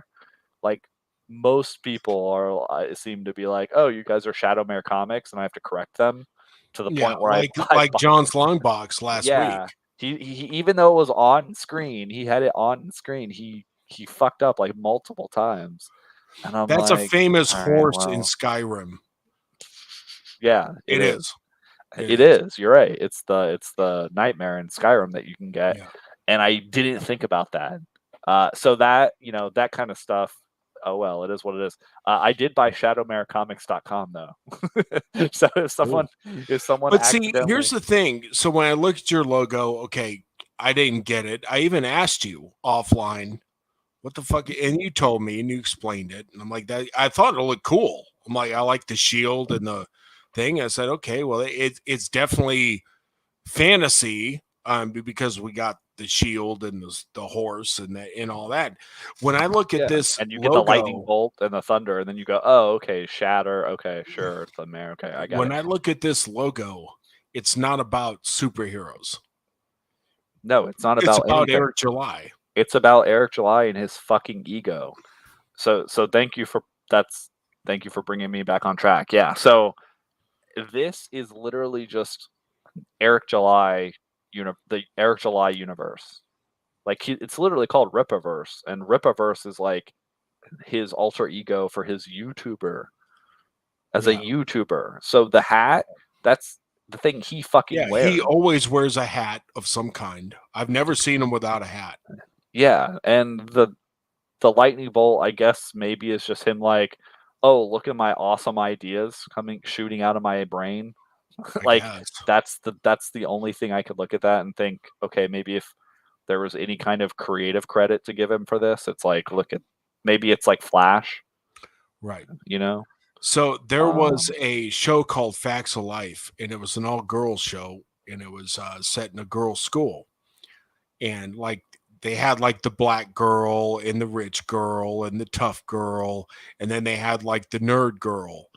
And so they're all cramming for a test, and the nerd girl wore a hat that had fucking lightning bolts just like that. And her rationale for wearing that hat was because her ideas spread between the lightning bolts. And so she wore that hat while she studied.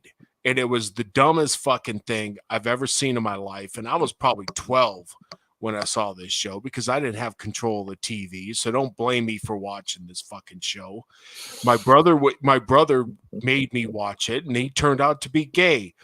I knew then, even though my parents cried when he came out at 28, I knew then. I'm like, big fucking deal. We had to watch Facts of Life. What the fuck? I didn't turn gay. So something else happened. But anyways, is anybody listening? All right. So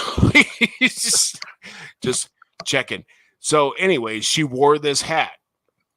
It's just the bob. Her name was like Trudy or some shit. I don't know. She had a fucked up fat girl name. She was like the fat nerd that had acne. And but she wore a hat just like this. And it was the dumbest thing but it was funny because it was a sitcom. So it was funny. Yeah, it was a joke for that episode, but it wasn't. Yeah, it was a joke. And then they all got in a fight, and one of her lightning bolts got wrecked. And she's like, well, now I'm going to fail the test because, you know, it was funny. I mean, it was dumb, but it was funny. But what was the show called? It's called Facts of Life. Right, exactly. Yeah. There you go. And I assume they didn't then decide, oh man, we're gonna have a whole spin-off show for this annoying fat nerdy girl where she exactly. So that's like Eric. It's like it's so blatantly obvious that he's like he has the mental capacity of like a teenager and he has no creative idea. He's so fucking lazy. He literally, or he's just such an arrogant, egotistical asshole. It's like one or the other. You know what I mean? Like when you come up with an idea, like I came to you with my idea, and I've asked you guys and Luke several times, many times, do you guys really like this shit? Like, do you guys really like what the story I'm telling in the characters, or are you just looking for a payday or something like that? No, it's not going to be a payday. It's going to be a lot of fucking work. Yeah, and it has been. It has been already. Yeah, to be perfectly honest. Yeah, but I was insecure about it, even though I thought I did a pretty good job with the story and the characters. But you never know, and I want to be open to that, and that's why I asked. And we had an editor in Phantasma. Whatever his handle is. Yeah, we don't. Yeah, whatever his handle is. We had that because I want it to be good before I put it out. I'm not going to put it out and say, "No, if you don't like it, fuck you." And I don't think Luke wants that with his art as well. Yeah, I hope not. I mean, he in the days where he's lagging on pages and stuff, maybe he doesn't care as much or he loses sight of it, but I think overall he is like, yeah, I'm overthinking this and spending too much time on this because I want it to be good and detailed and not suck ass. Hey, he's taking pride in what he's doing, and I think everybody involved with this project is taking pride. Not that we're not open to criticism. Yeah, I wish I could do this full time. Like I wish I wish we had some like awesome magical investor where it was like, okay, great, full time. You don't have a day job. You just do Shattermare stuff. Yeah, and I could ride all day. That'd be great. Yeah, you can, and then we crank this stuff out super quick, and well, not super quick, but like we spend a lot more time advertising, building up everything. And well, I tell you, Eric can sell. And that's the thing, is that he sold me. He sold me, got on Fox News. I got to give him all the credit in the world, man. He sold a huge audience and made a shit ton of money from his sales and hype. And I have to give him the utmost credit on that because that's what Hardly Heroes needs. That's what, Victor needs. That's what Mercenary Guild needs. We need that hype, but we're going to back it with quality. And well, he did build up a credible platform over, of course, 600,000 subs. So and he's been doing it since he was 16. So pretty much all of his adult life and most of his teenage life. Yeah, so he's been YouTubing. So if you think about it, he kind of blew it, right? Like he has all of that goodwill that he built up with people. Yeah, because I was a fan. I didn't buy his stuff to Yeah. hate on it. I wanted signed copies. I wanted I bought what I could afford, and then I read it. Yeah. Yeah, okay, well maybe he'll pay it off by the second issue, like Ethan did. Ethan's first issue of Cyberfrog was I didn't have a connection to Cyberfrog. I had more of a connection to Heather or whatever. But then in his second one, Wreck Planet or whatever, or I don't know what the fuck it's called. He paid off a lot of that stuff. We got to know Cyberfrog on a more personal level, and he really smoothed everything over that he had done a little bit too much setup in his first book, and then the second book he really smoothed that over. That's good. I thought Eric would do the same thing with ISOM 2. He didn't. No. Well, yeah, and he hasn't, and subsequently he hasn't fixed or gone back and try to, because his whole thing really does just boil down to his ego and again, appearance, his image. Like all these internet personalities and fucking YouTubers and influencers, like they're so worried about their image and their like the facade of being successful and appearing successful. Well, it's this whole team thing too. It's like I was Team Ripa, and but when I read something and it's not good, it's not good. I mean, I think I told Ethan that I was loaded one night on Frog Tony's stream. He'll never have me on again, I don't think.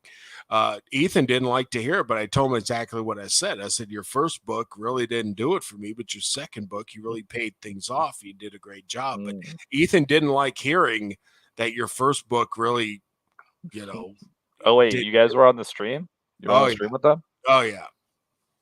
That's funny. Like, recently? No. It was a few months ago. It was probably 6 months ago. What? I want to go back and listen to that stream. No, you don't. I mean, that was fun. No. But anyways, the thing is that you got to pay things off, and Ripa doesn't do that. Some people are learning to do that in Comicsgate, but I really think if you have to wait 6 issues for things to be, or 3 issues or 4 issues for things to, but really, you're not waiting. I mean, you're going to be waiting forever because he's not doing it. He's not taking genuine feedback. He's really, really thin-skinned and immature. I mean, a lot of these guys are. Yeah. Like Ethan's obviously that way too. Like if someone said, "Yeah, I wasn't really into your first issue, but like, man, you came back and killed it with the second one," I'd be like, "Wow, thank you." Yeah. Like that's a compliment. It's like, yeah, your first issue is rough, but you like did a much better job and you like improved the second one. Like that's good. That shows improvement. Like you earned it. You paid off, your setups. It's good. Like that people will just can only give you so much goodwill and wait for something to improve for so long, and then they're just like, yeah, I'm out of here. But so yeah, I mean, because like with me and with you and Kyle and everybody else, we're getting into this, and we're doing the best we can with our backgrounds, and we might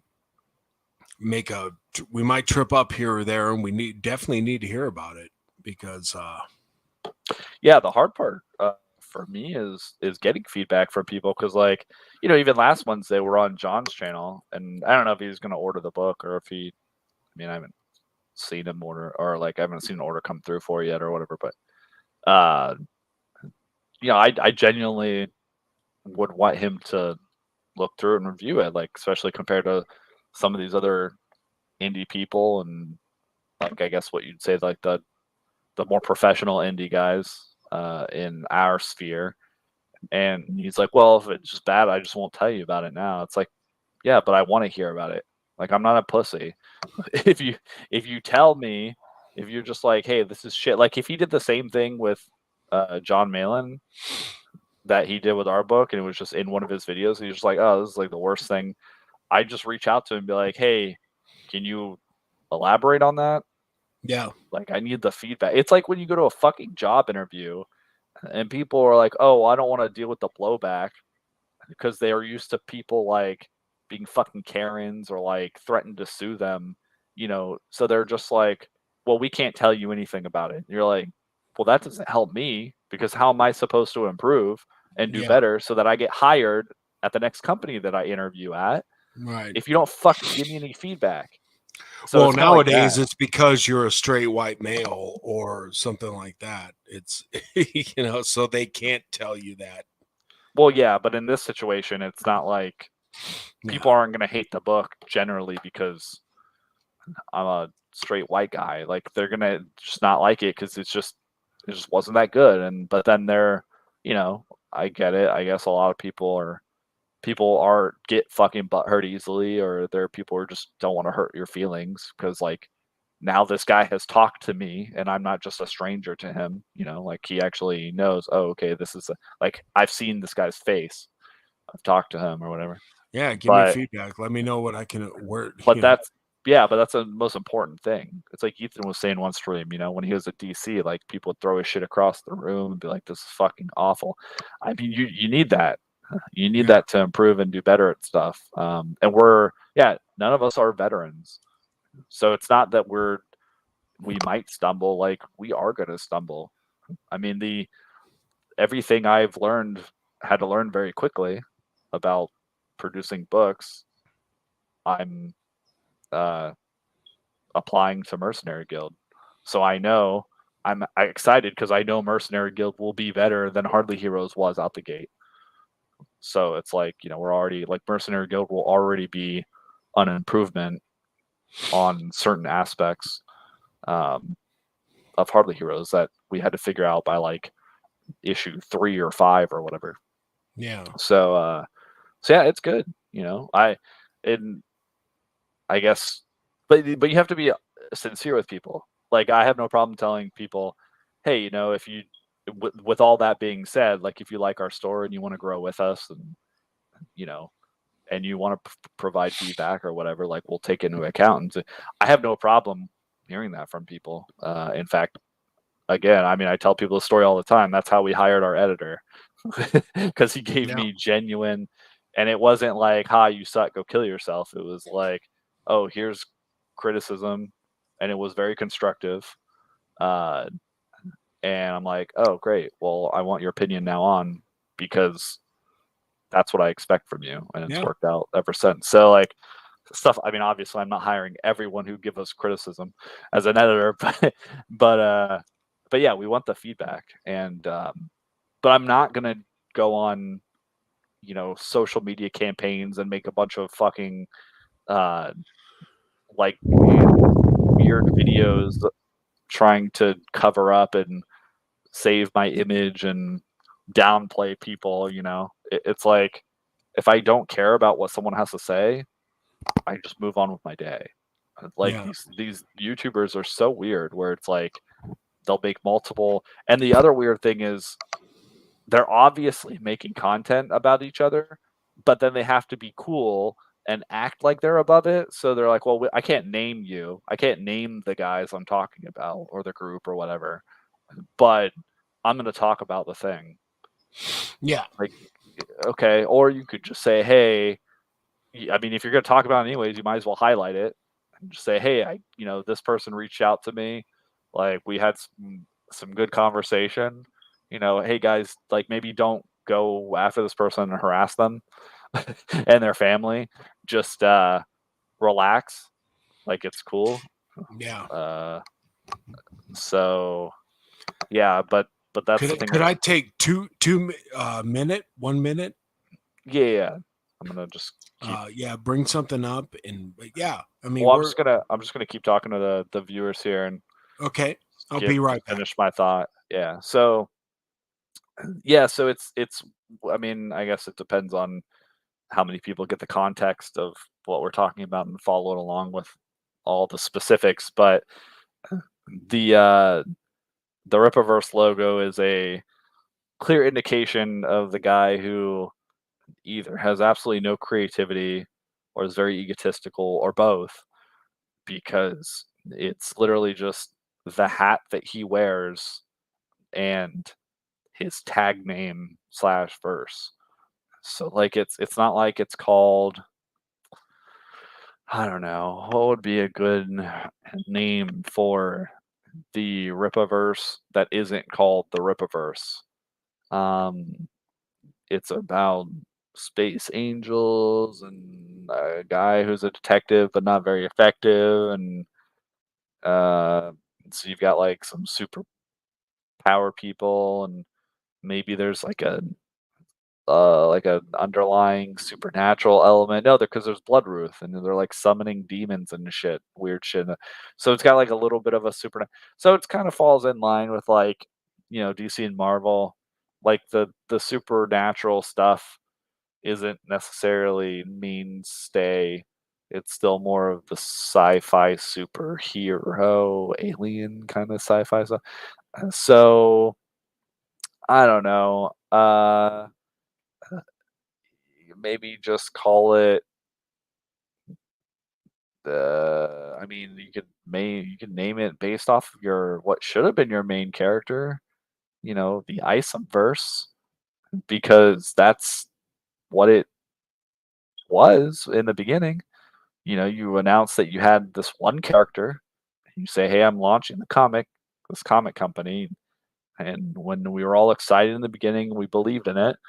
We backed it and spent various amounts of money. And then it was, "Oh, hey, thanks for all the support. I'm going to branch out.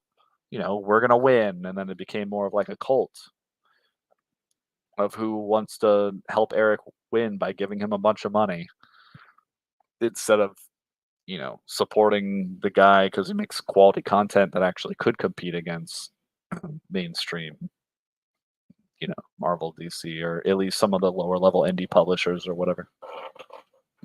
Because I was up on board up until as recently as last year when uh, it sounded like he was getting into retailers. I mean, we talked to No, back. hey, so I'm talking about I don't know, I'm going on a tangent about when I was still on board with the Rippaverse, which was up until the beginning of this year when I had talked to the owners of a store. They closed down, but they were a store in Central Florida, and they carried Isom. I think he interviewed them. There was he did interview them, yeah. So that was them. Yeah, I've met them. They're great people. Every time I see them at a show, we talk, and they still do shows because they've got They like, still do shows. Okay. well, so they don't have the brick and mortar store anymore, but they've got all their comics and toys and stuff. So like they've got like warehouses of stuff. So it's kind of better for them now because they don't have the overhead, of like having to have the store, and they can still sell they can still buy collections and sell toys and stuff if they've got their like distributor account. But but that was when I was up on board because it was about supporting a guy who was actually going to make quality content to compete with other companies that we clearly don't. They aren't producing content, entertainment that we want to buy as fans, right? So anyway, so I was saying while you were gone, I'm trying to think of a better name than the fucking Rippaverse, because to me the Rippaverse just screams, "Hey, I'm an egotistical asshole or a completely uncreative dipshit, and I can't come up with anything more than Durr. I looked in the mirror and I wear a hat, and it's my comic, so I'm going to call it Rippaverse because that's my tagline." Yeah, if you look at some of the other creators like, out there, obviously Ethan calls his all caps comics. Yeah, Graham Nolan is Compass Comics, sure, I think. With Mandy Summers is Stuntman Comics. sure. Anything that You know, means something to them or is interesting. yeah. Like you want to be able to tell a story. right? Even with the logo, you're telling a story. What's the story?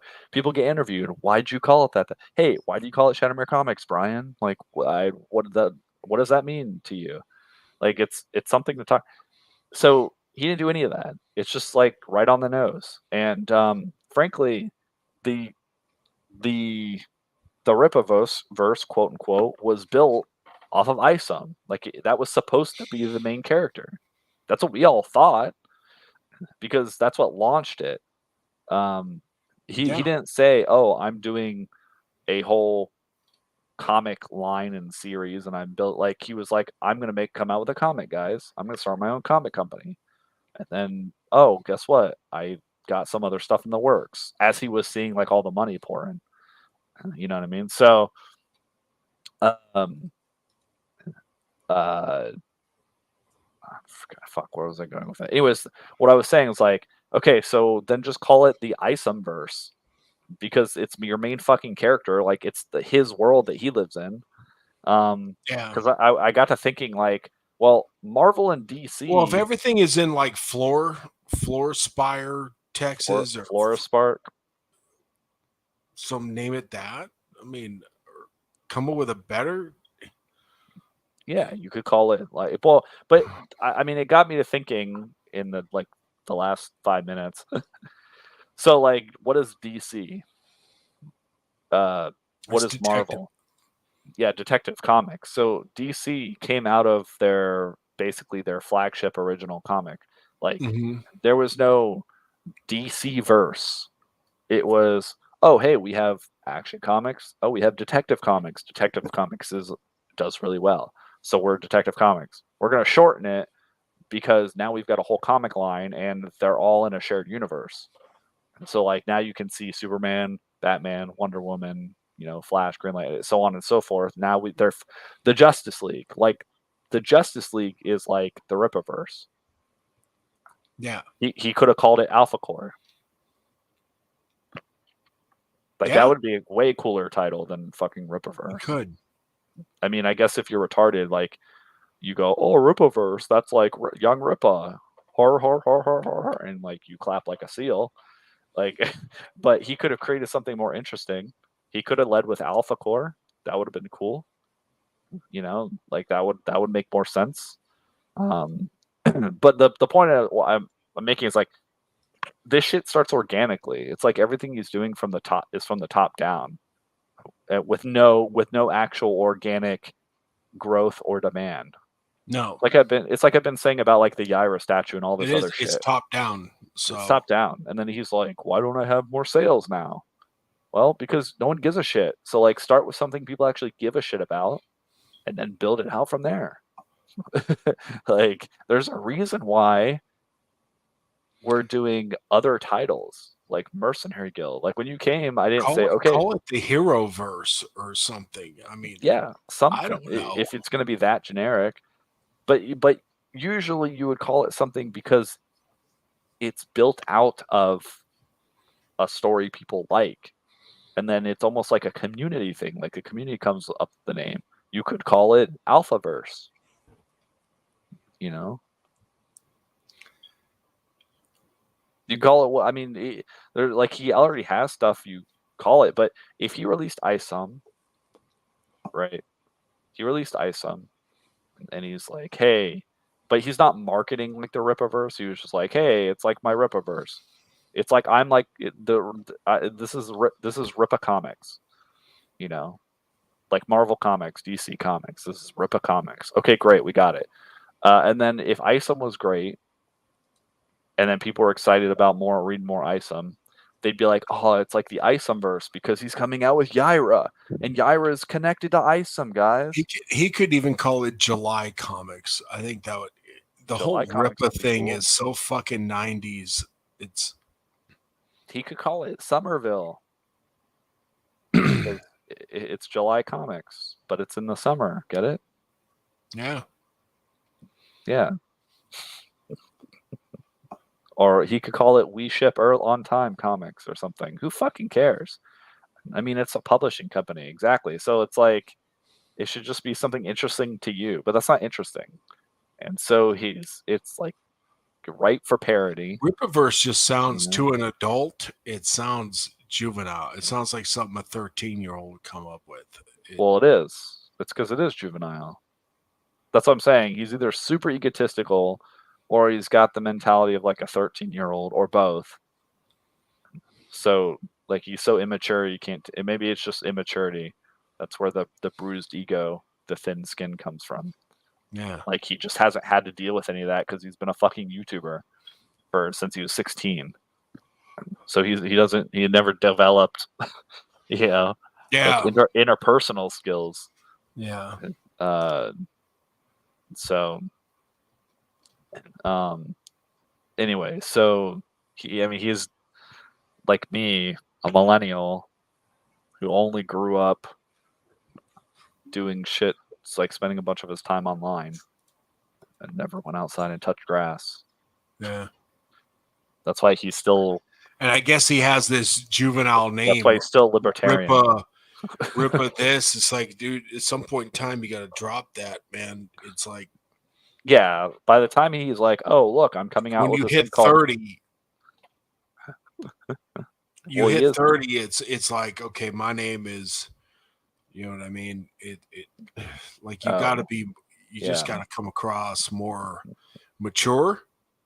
So yeah, that all that shit's like, in the past, and I'm now a serious, musician or right. Well, writer he tried to say that, but again, it was just bullshit. But again, a logo like this and a name like this completely, and that was my initial thoughts when I was into it. I was buying it, going, "Oh, I want to get I don't want to wear that hat. Oh, I want to get a. Wow, that is a fucking puke yellow T-shirt. What the fuck is he? I got the gray T-shirt. That's the best color. That yellow is dog shit. Yeah. If you ever want to print my merch on that, you and I we're gonna go to blows. Why would I do that? Black, gray, red, whatever. But yeah, solid colors, black, not gray, pastels. white. Yeah. So I don't know what he was thinking there, but that's when I first started to get like inklings of. I'm sorry, I hate that logo and I hate that name. I hate it, and I like him. I liked him as a commentator, and I would watch him on the Blaze, and I would, support him. So I'm not some sort of hater, but for me, it's like, yeah. Well, I mean, that word doesn't mean anything anymore. So yeah, who cares? I hate when people say like, "Oh, they give me so much hate on the internet." Like, the fuck does that even mean? Like, people are mad at you? Who cares? Like, I'm not mad at the fucking guy. Yeah, but it doesn't. Well, now I am because he's selling everything I bought for $5.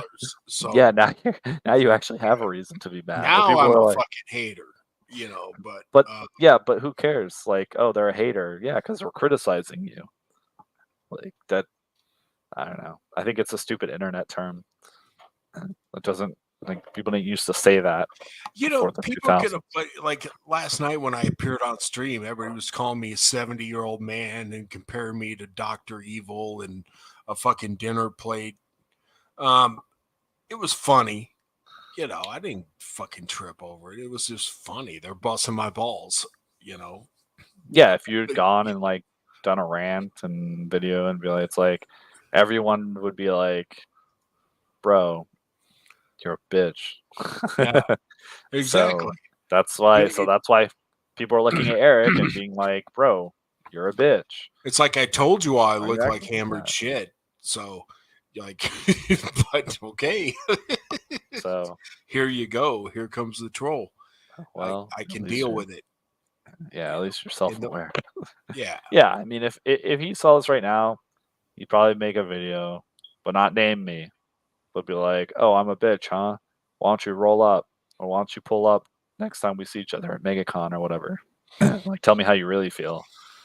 And then I wouldn't say anything because I'd be like, okay, well, I'm there to sell comic books, so yeah, I'm not going to take time out of my day to go argue with some fucking dipshit YouTuber.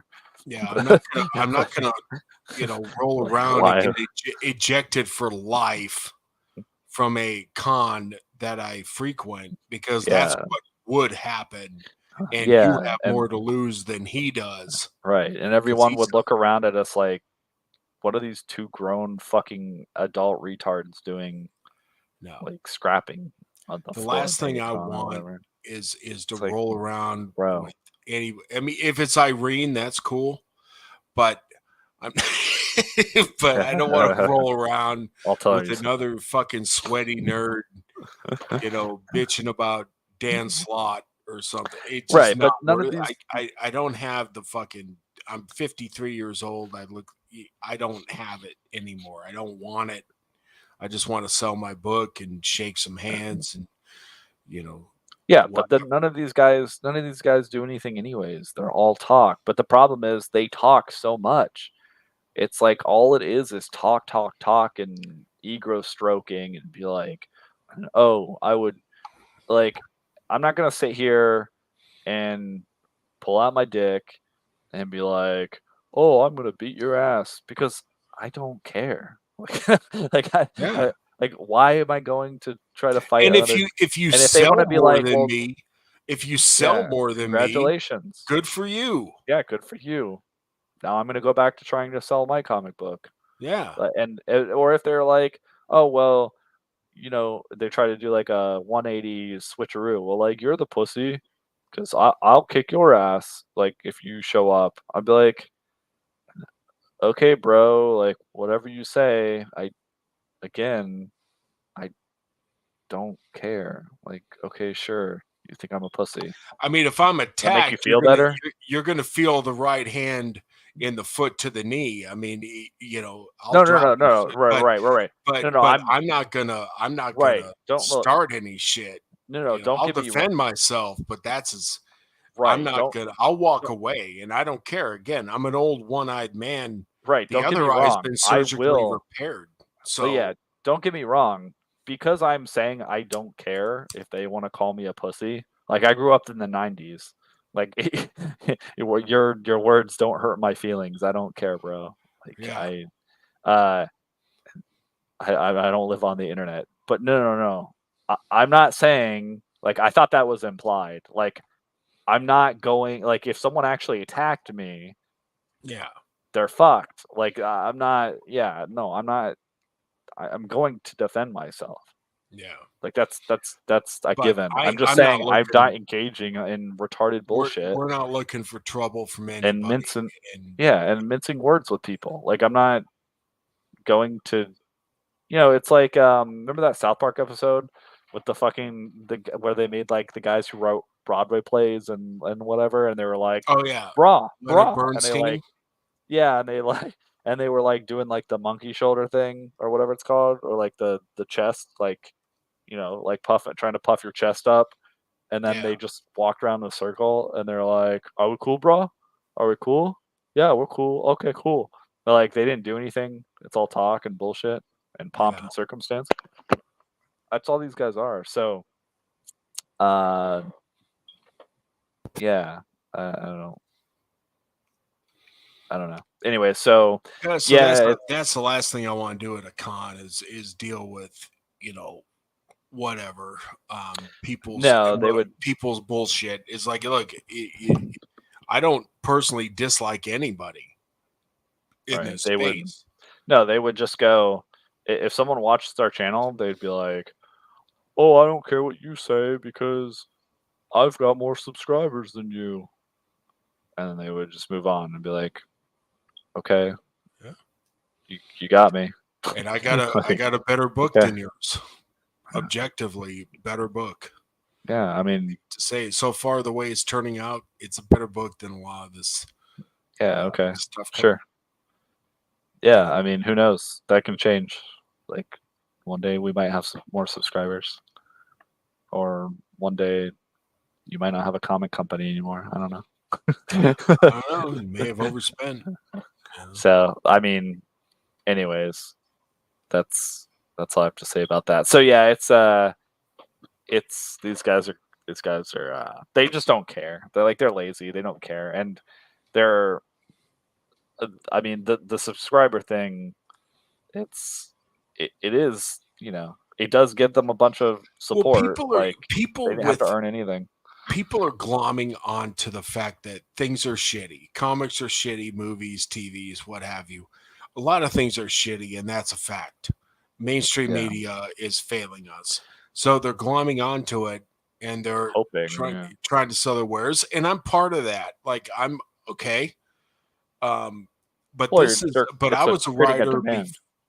I was writing before all this shit happened. I just never really finalized a lot of things, and I think I put together a good story, and I just want to put it out. That's it. I paid a lot of money. I mean, I probably have close to 10 grand invested in this comic. Yeah, comics is expensive, guys. Right now, out of my own pocket. And I just want to present a story to people who want a good fantasy story, and that's it. This isn't a money grab. This is far from it. In fact, this is the worst fucking possible investment you could ever get into if you want to make money. Right, but honest. but to your point, like that's exactly what I'm saying. Like we have to earn it. We have to get out there and hustle. Like Eric July isn't a good fucking sales guy. I completely disagree with you. He just has a subscriber base. He does, but he does hype it up. What they want to hear. But exactly. He tells people, and I was part of that thing, and he was telling but you're me already listening. But you're already listening to him. It's exactly. like saying, yeah, but it's like saying it's like taking a sponsorship. It's like these guys. Again, I've been watching a lot more gun tubers recently because I'm looking at I'm in the market for new guns, and or I just want to see what's out there. And like they get sponsorship deals from people and they just shill it. Like they make interesting well-produced videos, but at the end of the day, they're getting paid to sell the product. Like it's just merch, or they have a t-shirt or something. When he did do public appearances like on Fox News, which I saw with him and Gabe El Taib, they did a really good job of him and Gabe of why they're doing this and whatnot. Because we didn't see anything yet. This was early in the campaign. Yeah, no, I'm not. Was a campaign. Fuck you. I'm not right. No, I'm not saying that. I'm not saying that he did it intentionally. Like I think he believes what he was saying. Of course, because he's obviously not that creative. And he's very lazy. Like he can't even come up with a good original logo for his stories. That isn't Herpadur.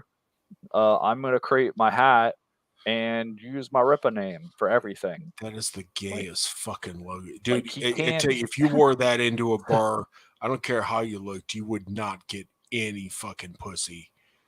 Like, yeah, that's whatever. The first thing I thought. Yeah, sure. I don't. Whatever. But it's not like you can criticize Ethan for all kinds of shit, but he's not. He didn't just call his shit Frogman Comics.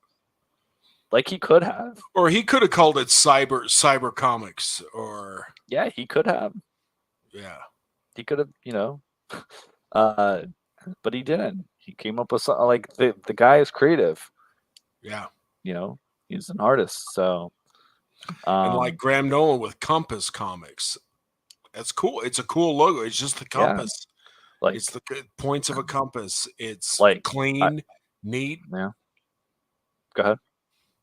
No, it's just clean and neat. I was gonna say Alterna is like the best indie comic publishing name I think you could possibly come up with. Yeah. Like Pete's been doing it for so long, and he has the ins and outs, and yeah, I can't say enough good things about Pete Zametti and Alterna Comics. So anybody listening, definitely check out their website, alternacomics.com. If you ever see me in the Bay Area in the winter, I'll be wearing my Alterna Comics beanie hat. Love that place. Absolutely love a lot of their work. Not all of it, but there is a variety of genres and titles you can Yeah, definitely. not everything you can do can be a banger. People are gonna like what they like. Well, that's why it's good to come out with an array of different things to catch people. So, but yeah, like as soon as I saw a turn on, like, oh, immediately, like if it's gonna be simple and to the point, it was still creative, you know. Uh, um, like I'm sure Image back in the day Yeah. when they decide on Image Dark Comics, Dark like, Horse, yeah, Dark Horse. What is Dark Horse? It's a metaphor. Mhm. Like so, um, yeah. If we did call it Shadowmare, that'd probably be too much. People would be like, "Are you guys? Is that just like a parody of Dark Horse?" So, Yeah. uh, but it's a cool name. If we do like a black label, like a super graphic, rated R, and maybe that'll be the imprint. That'd be a cool imprint. What Let's see. big horsecock comics? Horsecock Comics. You heard it here first. Featuring the Horseman. The We can buy the rights to that. Well, we just wait till Eric goes bankrupt and sells off all his asset, Get it for his IP, like $1.50. Marvel. Yeah, like Marvel was about to do. Yeah, it's like After we visit Chuck Dixon's grave, after he does, like a mass suicide at fucking yeah. Oh, at man. Rippaverse headquarters where they have Kool-Aid.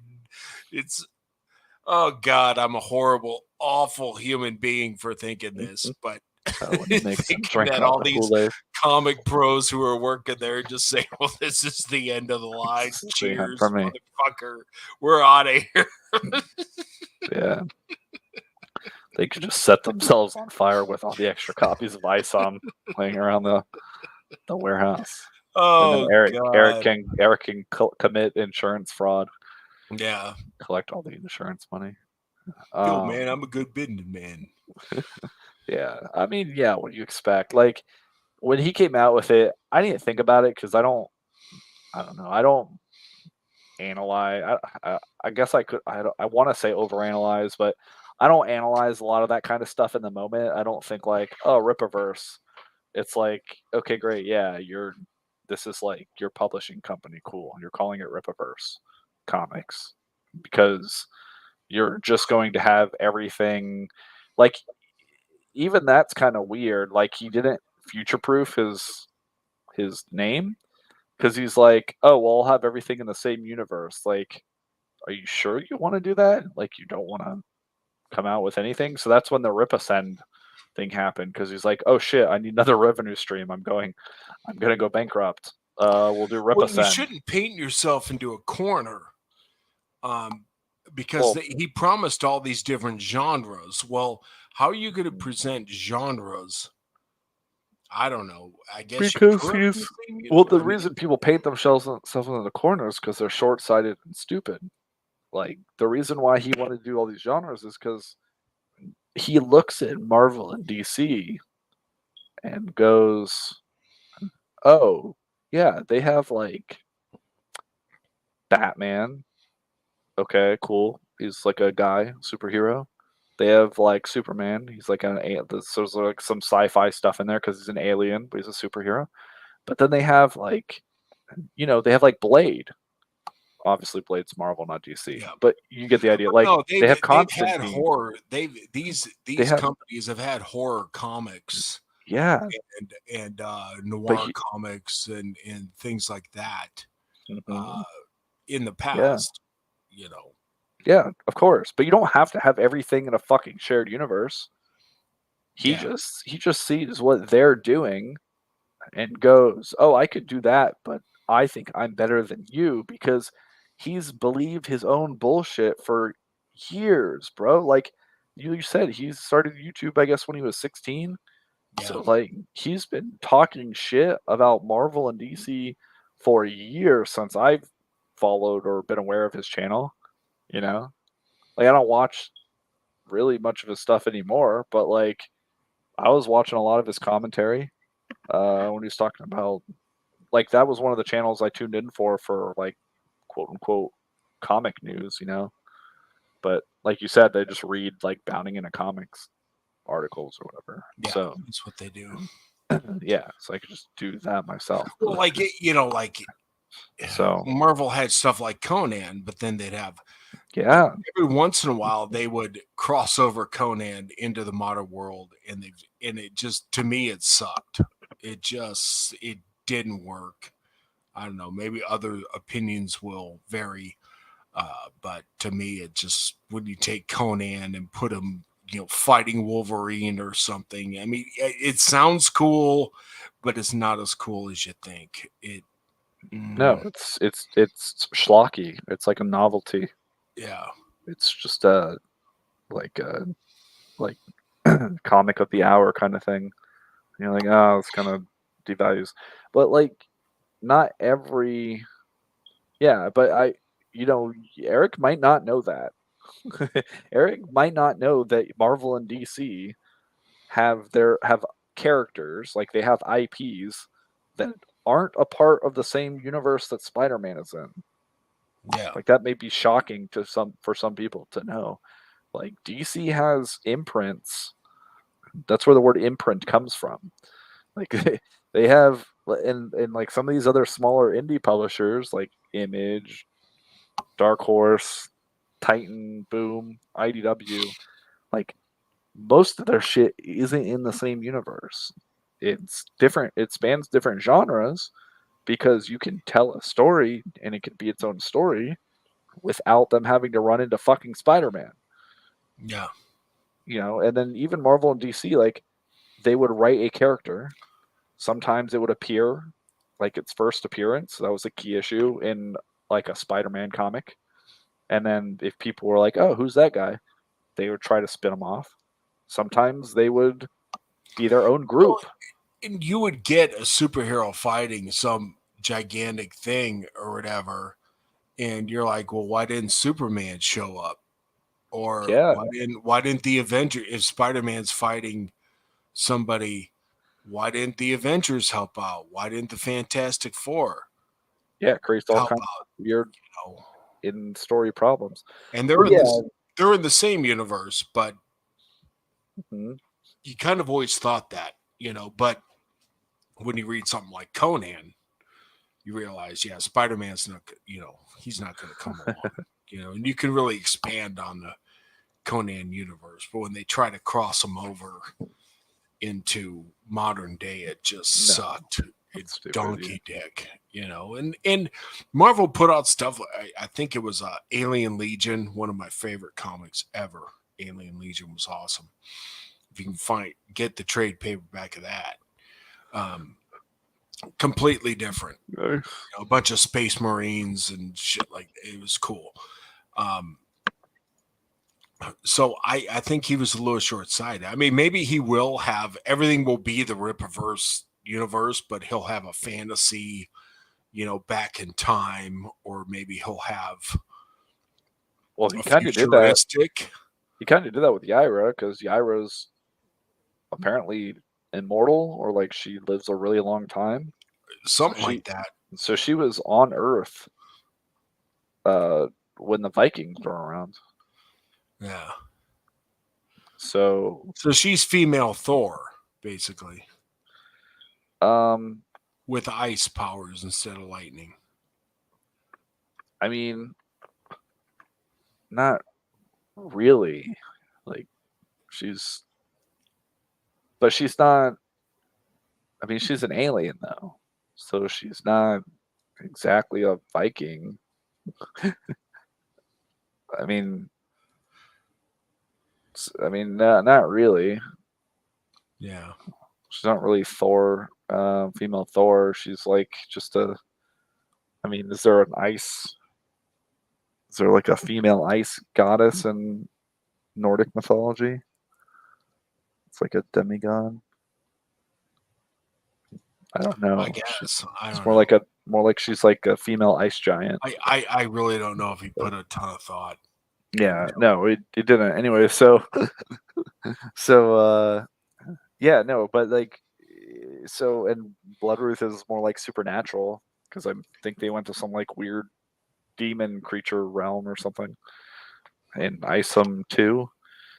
So he's trying to introduce that, and he's trying to make him span some kind of genres or something. But then he's gonna have the same problem that all these other uh, publishers and comic companies have had to go through when your characters share the same world and the same universe. Like, why the fuck You wonder is how this much happening? influence the Saska sisters had, because A lot. yeah, that's what I'm thinking. Because I always thought that Isom was supposed to be the guy, and now he's basically a He's side literally out of character. He he's lives literally right out out. of the picture. Yeah, um, yeah, no, they have a ton. I mean, from what he's saying, so uh, I he mean, Gooding is interview. seems like a homosexual intellect who makes devices for money or whatever, and he does look gay as fuck. Yeah, Um, for sure. and so, Eric, that's what you were supposed to be fighting against, the girl boss and the homosexual tropes, and it seems like you're way leaning into it. So what Well, the yeah, fuck, because you a know? couple of white bitches came along, he couldn't resist. I Couldn't resist guess. it. And you got this robot Gooding has that can carry, I don't know, 30 tons of water in his little tank and still float around. And like, what the fuck is cool about that? I don't know. Give It's me a, not. That's why no one if read I it. had a if I have a robot in my comic, it's gonna have a flamethrower or a fucking plasma cannon or some bullshit, or you know what I mean? Like, that's cool. Like, what the fuck is cool about putting out a fire? No offense to firefighters out there, by the way, but Jesus. Well, I mean, yeah, I mean, you're I not. just don't know. I don't get where he's going. I don't get any of it. I don't get it. Is ISOM gone because of that lawsuit? Did they come to some sort of agreement? There's rumors that they Probably. did. There's rumors that they did, but according to him, no, everything's cool. We're two men of God. Men of God? No, that's just him trying to. Again, it's just about the fucking appearance of success and his goddamn image. All these people ever care about is how they fucking look. Like, and just trying to look successful on the internet. That's it. So, I just don't see a future. I don't. I mean, he'll have his shills. He'll have to downsize. He can still make money if he does so. But nobody can. I think people like Dick. Well, Gabe El Taib already left, and I think yep. people like Dixon and those people they're going to be fucking gone. Really. So, oh wow. Yeah, I mean, you work so hard to get your reputation up, and then I mean, I do like the website. Obviously, spends a lot of time on that shit. I think he's revamped it many times. So yeah, I'll give him credit for that. So right now, oh geez, dude. Oh, okay. Only cover D is available. Huh. Can you share your screen, or are you? Yeah.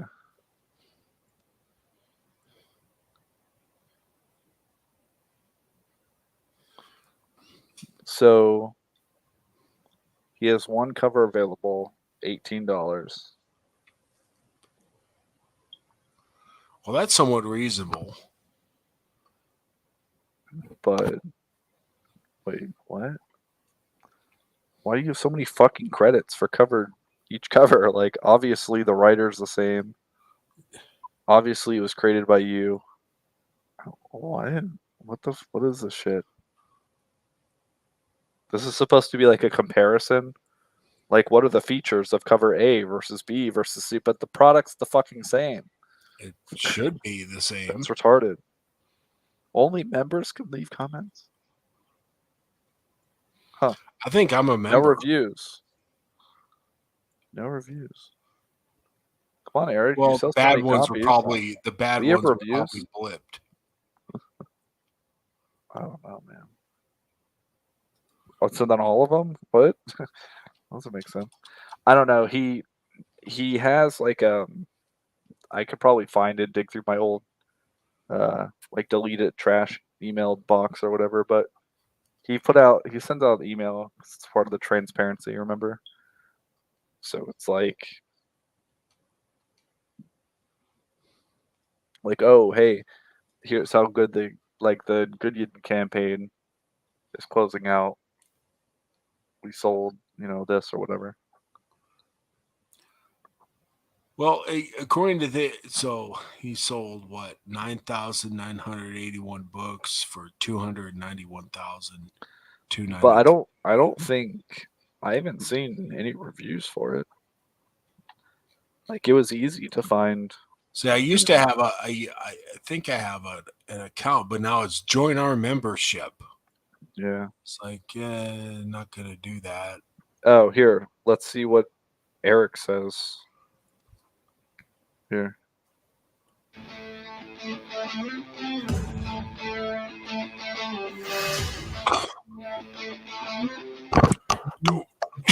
If you've liked those tech-based characters more than you'll probably like Gooding, he's a cool character. With the Rippaverse stuff, then definitely pick this one up. Really exciting to see, and it's definitely a really good story to read. Even if it's your first one, the story it tells Velvet Room Publishing. Maybe other books to get the gist of what's going on with this book. It's a pretty quick, it's a bird's eye view of Kato's origin story. Mike Barron did a great job at making this book a real page turner, and that's really all you can ask for.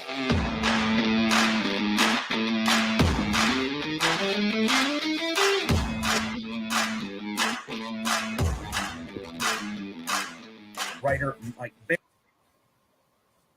Hold on, let me actually read one of these.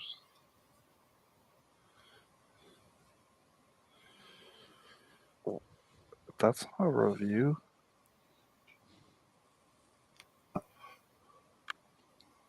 The most consistent art. Okay.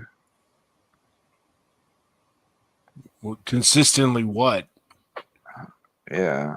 I mean, I guess according to them, every panel is great. Reading about Kato becoming the man he becomes. And him meeting the love of his life. Oh, so he finds a partner. Which is probably a guy or a robot. The villain, a robot, yeah. A waifu. The villain, an asshole, but my favorite villain so far. Because there really hasn't been a good Rippaverse villain.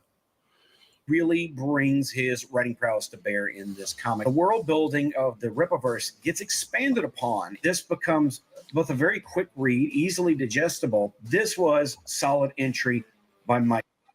I was reading a script. Is that what Eric's done? I'm just kidding. Just lives separately from everybody. He's got this huge technical enterprise at his fingertips. I feel like I've met this guy in real life. Like, he looks familiar.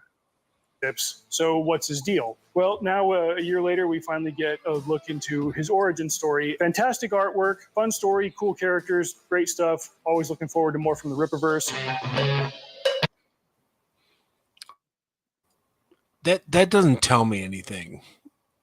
Yeah. So everybody said about ISOM 1. Great characters, great art. Yeah. Story is different from the other John Rippaverse books so far because it feels like a full origin story. I think the villain is the strongest backstory. I think Mike Barron did a very Look at good that headset. job That's nice. of giving you as much as he Are those possibly could, Sennheisers? while obviously AKGs? holding some things back, Look like AKGs. leading you up into what's coming. And I think Gooding is going to be a force to be reckoned with in the Rippaverse. Okay, so they don't really say anything about anything. No. But okay, let's try to find good story, good characters. Yeah, 10 out of 10. Fuck it. You know. Try to find someone who actually read the fucking book. Yeah.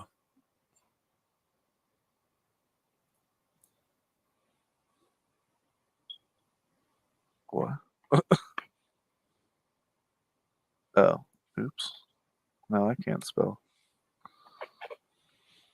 No, I don't. I've seen it spelled so many different ways. So This is that guy he pulled a clip from. okay. I'm trying to find someone who wasn't in that video. I mean, I can see where Nolan or whoever or Barron actually wrote, you know, a good background story and stuff like that. I just think the character itself. Yeah, but that sucks because that means if it's genuinely good, then no one's buying the only good one they made so far. Yeah. And I'm not fucking gambling my money on that bullshit. No. Like John Delarose will give it a 10 out of 10 because he gave Alpha Core a 9 out of 10. He gave it a score worthy of The Watchmen, for crying out loud. But he said, I'm only gonna review the writing, not the art. Which, how can you review a comic? Because again, this guy wants to suck Chuck Dixon's dick, and you know, a lot of these people in the NDC really want to bone up to Baron. So I don't know if we're gonna see, and maybe it is a good book. I really don't know. Save time. Easily connect your website to You can't even like trust. Hey, how's it going, everybody? This is a quick little, I don't know how quick it'll be, but this will be a little review of Good Ying, the Polymath, Polymath. I just like to fuck around. From the Rippaverse. I got all 4 covers. This is D. Oh, so he's a fanboy. I believe, and what Eric thinks that happened, but I decided to jump back in to Good Ying because mainly Mike Barron. I'm a big fan of Mike Barron. Wait, hold on. Because of certain activities and things that happened, the launch of ISOM, and excited about the Rippaverse and what Eric July was doing, and supported the initial launch of ISOM.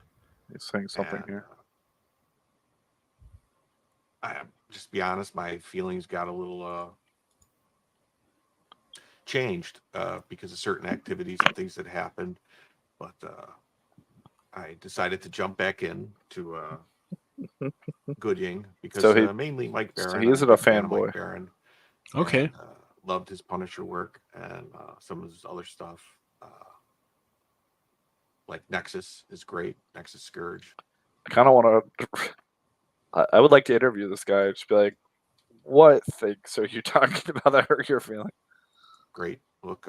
Highly recommend. Oh, these Audio Technicas. I used to have a pair that look like this. But my thoughts on Good Ying. Well, the artwork first is very mixing headphones. Very good. It's first close back. You know, nothing bad.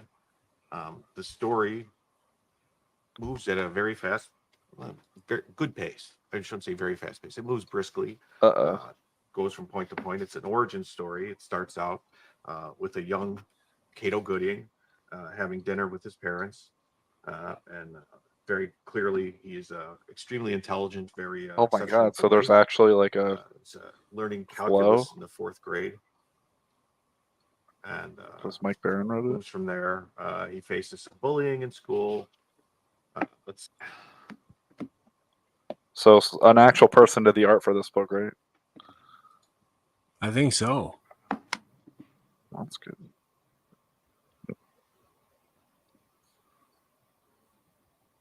You're upside down, bro.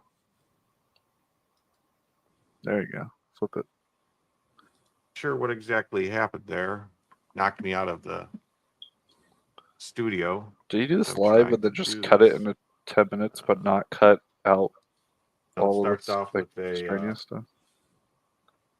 Oh, look. a letter from Mike Barron, which Does he say surprisingly in this letter, it says that Bloodruth rides a dragon. Just let him go, I I guess. wasn't aware of that in any document card or anything, so that's something I'm very interested in seeing. Really? Why? Where's your fantasy, William? He faces Bloodruth a bully. rides a dragon. He overcomes a bully. Are you excited? Yeah, I can dig it. And does that, and then he advances, and the bully becomes. Basically, the story tracks Gooding and his bully. Wait, the bully becomes horseman? Or this bully goes into the army, gets kicked out of the army. Whoa. And then goes to work for a private company. Gooding goes to work for a private company to puts him through college. That's riveting. Hold the on. other Pause. guy that tracks goes into the army. Pause. So, two guys went to high school and they were bullies, and one guy couldn't get in the army because he probably sucked. I mean, he probably couldn't pass the physical. So, what kind of bullying? No. His bully went into the military. All right, his bully went in the military. And then got out of the military. But he chose the army instead of the Marine Corps. Okay, so he's a pussy right there. So he's a pussy. At least it wasn't the Navy or something. Whatever. The Air Force. No offense to anybody, but at least make him join the Corps. And then Gooding, so he was inept, I guess. Well, Gooding just went to go work for a company, is what he said. Army gets some trouble, gets kicked out of the army. Oh yeah, he got kicked out of the army. So there you go. Kicked out of the army. Weird stuff going on. I'm not Which exactly, means he really sucks. Yeah, exactly. He probably went in the wrong bathroom. I don't know if you ever heard TFM talk about that story. Anyway. No. All right, he got the book right. Good for you. All right. Okay. The channel. He just has to cut out this card or whatever title, so you can see.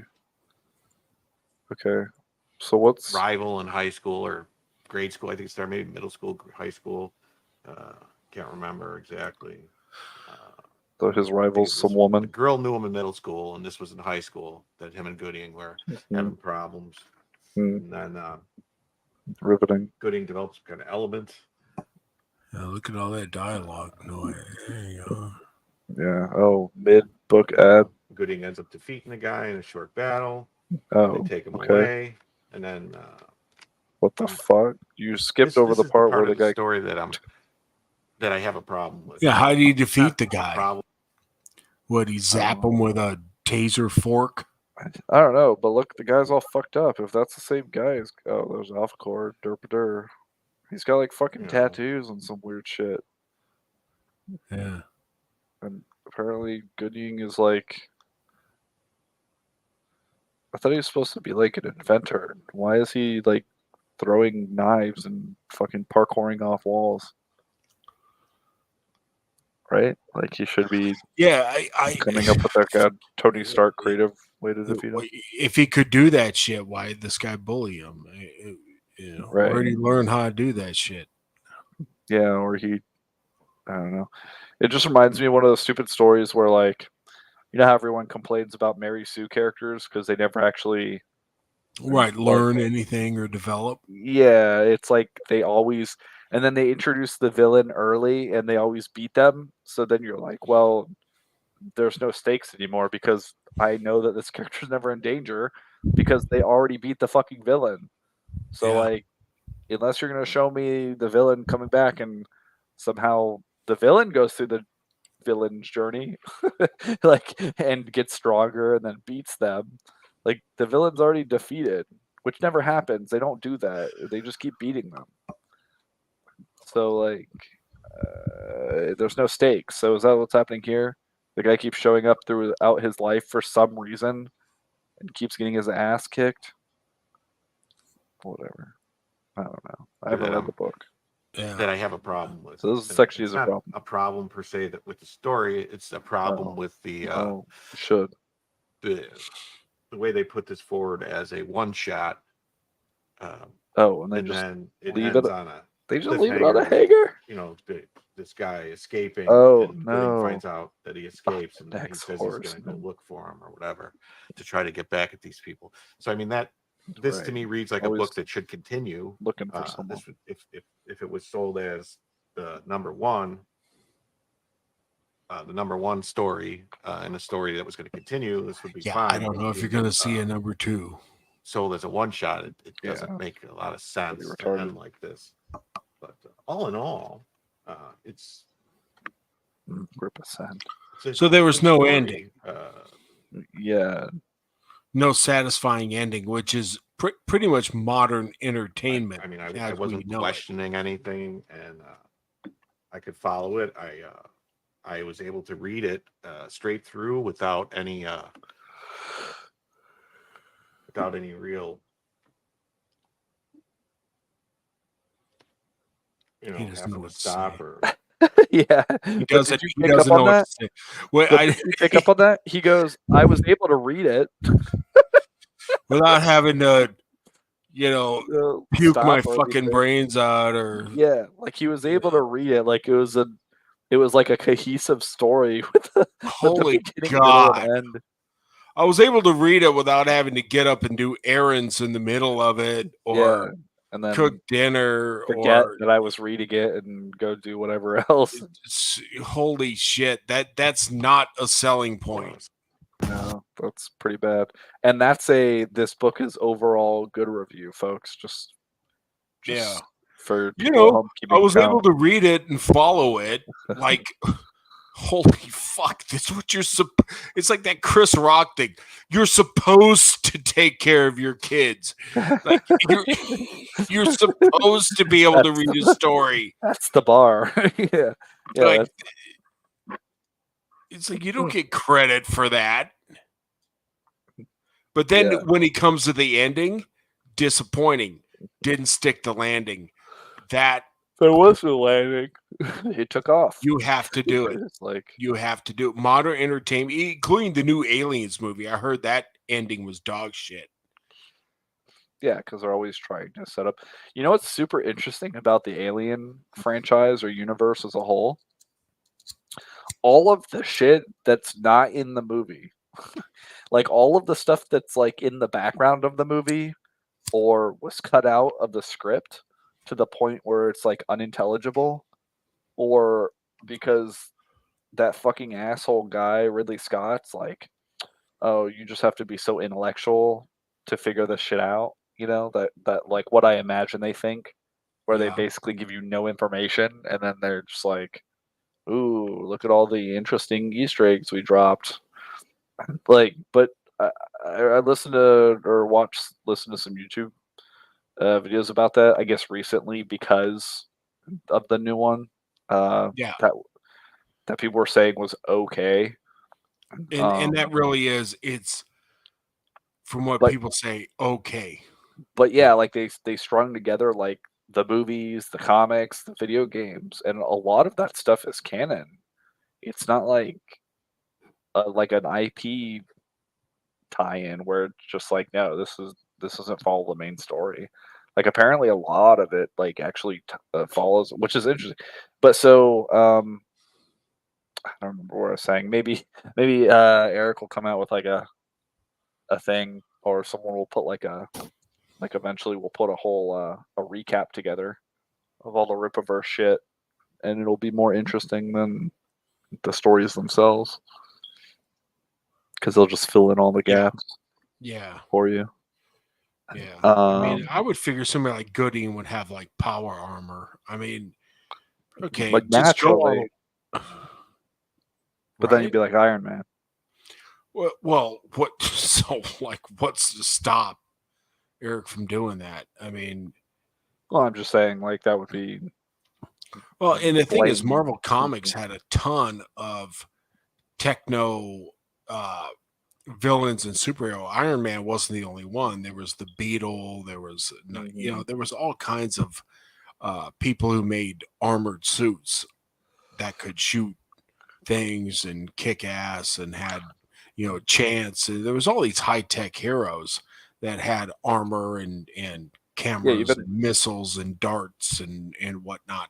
Even Iron Man's got like 1 million mark armor suits.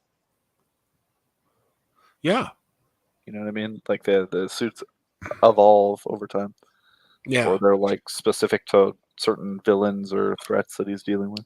Yeah, but there's other people in the Marvel, a whole slew of villains and whatnot that have technical suits. And, you have to make it look unique to the character. Like no one sees a Chaos Marine from 40K and it's like, oh, you ripped off Iron Man. Like no one, like I didn't play the Halo video games back in the day and get into the Halo story. Yeah, where they're wearing power armor, like it was straight up called power armor. No one was like, "Oh shit, this is a fucking Iron Man ripoff." You know what I mean? They're like, "Oh." They had that in Doom, power armor. Yeah. Before. Yeah. So. Yeah, why wouldn't he make himself a suit of armor? And that's where you can get creative and really cool. And instead of like a weird firefighter suit where he's throwing knives, like what the fuck? It seems like it's all over the place. If it's do you know how hard it is to throw a knife? It really is. I do. It's fucking hard. I actually do. Especially if you're like further than like 5 yards from your target or 10 yards. Yeah. You have to, or it has to make a full rotation. Yeah. Before it gets it's not easy. It's not an easy discipline. So just letting folks out there know it's probably the hardest of all the throwing weapons is throwing a knife and making it stick. And but these are just throw balls at people like baseballs. Yeah, like golf balls or something. Yeah, just have a pocket full of Titleist 9 and just start chucking them. Just fucking ream someone with them. Yeah. I got an idea for a new hero character. Oh man. Okay. He's like a frustrated golfer that couldn't play very well, so that he. Yeah, that's like Casey Jones though. They already did that. They just use all his weapons are just like hockey sticks and fucking rackets and baseball bats. Yeah. It's crazy. Oh man. And they had the Mighty Ducks. Remember the Mighty Ducks? Yeah. That was cool. They had the movies and they had like a cartoon which had nothing to do with the movie. They named the hockey team the Mighty. It was all owned by Disney at the time. Yeah. And so they named the Anaheim team the Mighty Ducks. I think they shortened it to just the Ducks now. Yeah. But they were in the 90s called the Mighty Ducks. Yeah, that was interesting. Anyways. Yeah, that it's weird that they either the ideas they have for these books are so mundane or like completely off the wall, which maybe that's the influence from people like Mike Barron, where it's like, oh, I got to do a fight scene between this fucking weird villain who is a bully who never grew out of being a bully and like is always coming after this guy, is what it looked like. And like the main character, and it's like, so it's basically Back to the Future. Yeah, and so it's like, oh, how do I Back to the Future? Yeah, but he's like, how do I have him fight this? And he wrote the Punisher, so he's like, oh, I'll just have him do fucking martial arts, throw knives, and all kinds of bullshit because he's mastered all kinds of different skills and. Well, then that's cool. Style. But then why make it about? Okay. Then, God, give us that. Make him Daredevil or so. Then because you really don't want to mix know. and match like technical heroes with, Yeah, they have to have a niche. Yeah, if you're I just mean, good at Spider-Man everything, kind who of did cares? that with his web shooters, but not over the top like Iron Man. Yeah.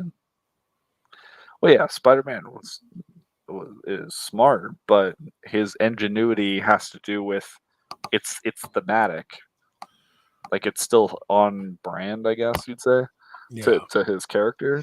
And also resources, trying to come up with resources. And he's a poor and Yeah. he was a poor kid, like Yeah. high school, college kid, so he just worked with what he had. Yeah. Which so he had limitations. Like he didn't have Yeah. like unlimited resources. Like like Tony Stark Tony. has no limitations. He can make whatever the hell he wants. So Yeah. In fact, the irony is like Tony's Iron Man suits are kind of because he's trying to be a hero, like as an individual, he's trying to make a difference. I mean, a whole part of his thing, at least in the movies, was he shut off like a whole department because the company, like his company is like selling weapons to terrorists. to terrorists. So it's like if he wanted to be super effective and just annihilate people, like he is actually technically less effective by creating a suit of armor to fight people as an individual than he would be creating like an army of drones that could just kamikaze. Yeah. Like he could have unmanned aerial drone Iron Man suits solve all of his problems for him forever. Which is kind of where Iron Man 3 went, and that's where it lost Yeah, me. that's like the net logical conclusion of that, right? And then he created Voltron or whatever, or Ultron. I'm sorry, not Voltron. Created wait, yeah, Ultron. Yeah. So Ripperverse stuff is like super boring and bland, or it's just like doesn't make any fucking sense. Like, why would you have this guy? As that guy was doing the review, because I don't want to just shit on people and criticize people without thinking like, okay, how would I have done this, or like what's maybe an interesting way to do this that isn't just retarded and is a little more creative. And I was thinking as we were watching that guy's review, because he's like fumbling with the book and stuff. Why wouldn't you make Gooding have a rival that can actually match him? Like a lot of, I mean, this is kind of a trope of all superhero and supervillain, where like their villains are like similar or have the same powers, but instead of, but you focus on the character of each of those characters, where one guy becomes, you could model it basically after Reed Richards and Doctor Doom, because those guys are very similar, but they have different values. Like their core values are different. Where Doctor Doom is like he's evil because he's like really arrogant, egotistical, and he always wants to be the best, but he doesn't give a shit who he hurts to get there. Whereas Reed's obviously more of a altruistic guy. Like he has a family, he cares about other people. So it's not like science above all ethics. Like Reed has more of like, well, we should use science like to improve for the greater good. For the greater good, yeah. It's more of an altruistic, utilitarian thing. Where Doctor Doom is a villain because to most people, if like they think people who are super powerful, but Doctor Doom, like, there's a lot of times where Doctor Doom's not evil. He's kind of a tragic character in a lot of ways, and people just fuck with him. Like he's like perfectly happy to be by himself and be very powerful, and it's like, well, you're too powerful, we have to take you down. And then he's like, okay, time to fuck you up. Anyways, I digress. Got my wrath. Yeah. But so you could have Good King come up with that guy, and they're rivals but they're like they're friends. They have like a friendly kind of rivalry, and at some point that turns like the other guy is bitter because they're similar, but he wants to be better than there's him. a jealous. Yeah, there's an envy or like some kind of resentment where it's like, okay, we're no longer like friendly rivals. Something happens where one of them chooses something. It's like, or there's a misunderstanding. There's some kind of character drama there. Or in order to be better, the guy's like, okay, I don't want to just be more intelligent than you. Like we have the same IQ or the same intellect level. I'm going to be better than you at everything. Like I'm going to be physically more powerful than you. I'm going to be smart as at least smart as you or not smarter. Like I'm going to come back and I'm going to fuck you up. Yeah, I mean his bully could be an intellectual genius too. Yeah, and so he goes to the military, so he becomes a very like brilliant tactician, and so he just focuses on different his other strengths, like he develops other skills, but he's really fucking smart, and so then he comes out and he's like, okay, I'm gonna fuck you up, and then Gooding's totally not prepared because he's just like, herpa derpa der, I'm living my life, like I'm an inventor, I'm not. I didn't resent that guy as much as he resent me. Like in fact, I always enjoyed the challenge, something like that. He always thought of it as more of a positive. And so this guy comes in and just like fucks his life up. And so he has to put the pieces back together. Like maybe he barely survives the encounter. And so he has to figure out maybe he's on the run or in hiding. And so he has to kind of like Iron Man 2. Everyone really liked Iron Man 2 because that wasn't the Extremis one, right? Or was it the Extremis where they fuck him up and then he has to like rebuild himself in that kid's shed? That's the third one. The third one, yeah. Yeah. So the third one is like where he has to build himself back up. Well, I guess the first one really did that too, right? Like he's in the cave. So the first Iron Man, that's a perfect example. So he has to build himself back up. He starts inventing and stuff. He really finds like, oh, this is my wheelhouse. Like this is how I can beat this guy. Like I may not be able to outmaneuver him, but I can build things where he's decided to use his intellect to try to destroy me. Right. And so then they meet at the end, he defeats him. Maybe the guy's not dead, but it's like, okay, well, you win this round. And then he walks away. He's like, why are you doing this to me? Maybe they have a conversation or whatever. Like they leave on slightly better, but then that's a complete story. Yeah. Right. Like he defeats the guy. And then it's not like you can't have another Gooding story where he goes on other adventures. Like he's still alive. That's what I plan to do with Mercenary Guild. Yeah. I plan to have it's not the end of villains. Right. It's not the end of everything Mercenary Guild. In fact, well, I don't want to go too much into it when we don't even have issue 1 out. But yeah, like Mercenary Guild, we were talking about how volume 2 or issue 4, I guess, it would build upon. It would actually it would reveal more stuff, and you would go, oh, okay, so issue 1, that's actually this level X villain, but really here's like the other villain. So it actually builds upon the idea of what you saw in the first one. It's not just what got me, the comics I really enjoy really are villain of the week, and maybe I'm just shallow, but I like where they had a Spider-Man comic or whatever, and he's fighting, the Scorpion one week, but there's character development. So his relationship and things like that, or his job, and then he has to fight the Scorpion. Then the next week he's fighting Sabretooth, or, and it was cool. It was really a heyday because there was character development in there.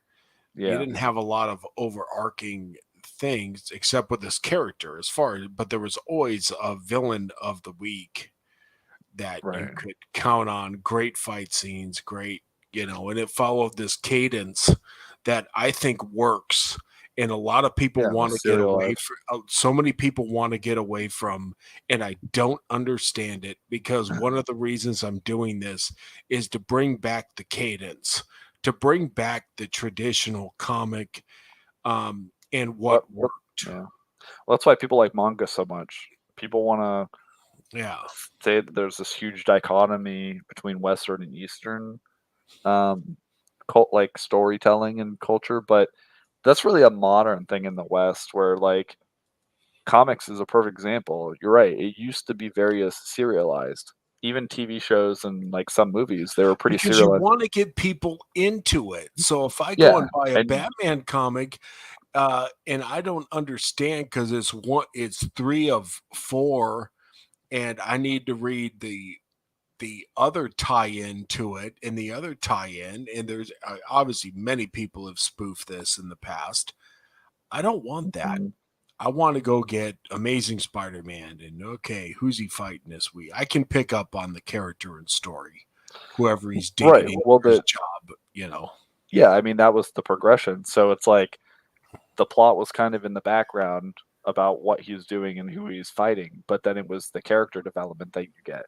So that's a Yeah. lot of anime and manga. Like you're there because of the interaction between the characters and like their relationships and their friends and enemies and stuff. The fact that they have to save the world is usually actually a joke. Like it's kind of like meant to be tongue in cheek. Like a lot of newer anime and manga. I mean, One Punch Man is like hugely successful, and that's a whole parody on a bunch of anime tropes. But one of the things, it's like he's so powerful, he can literally just save the world anytime he wants, all the time.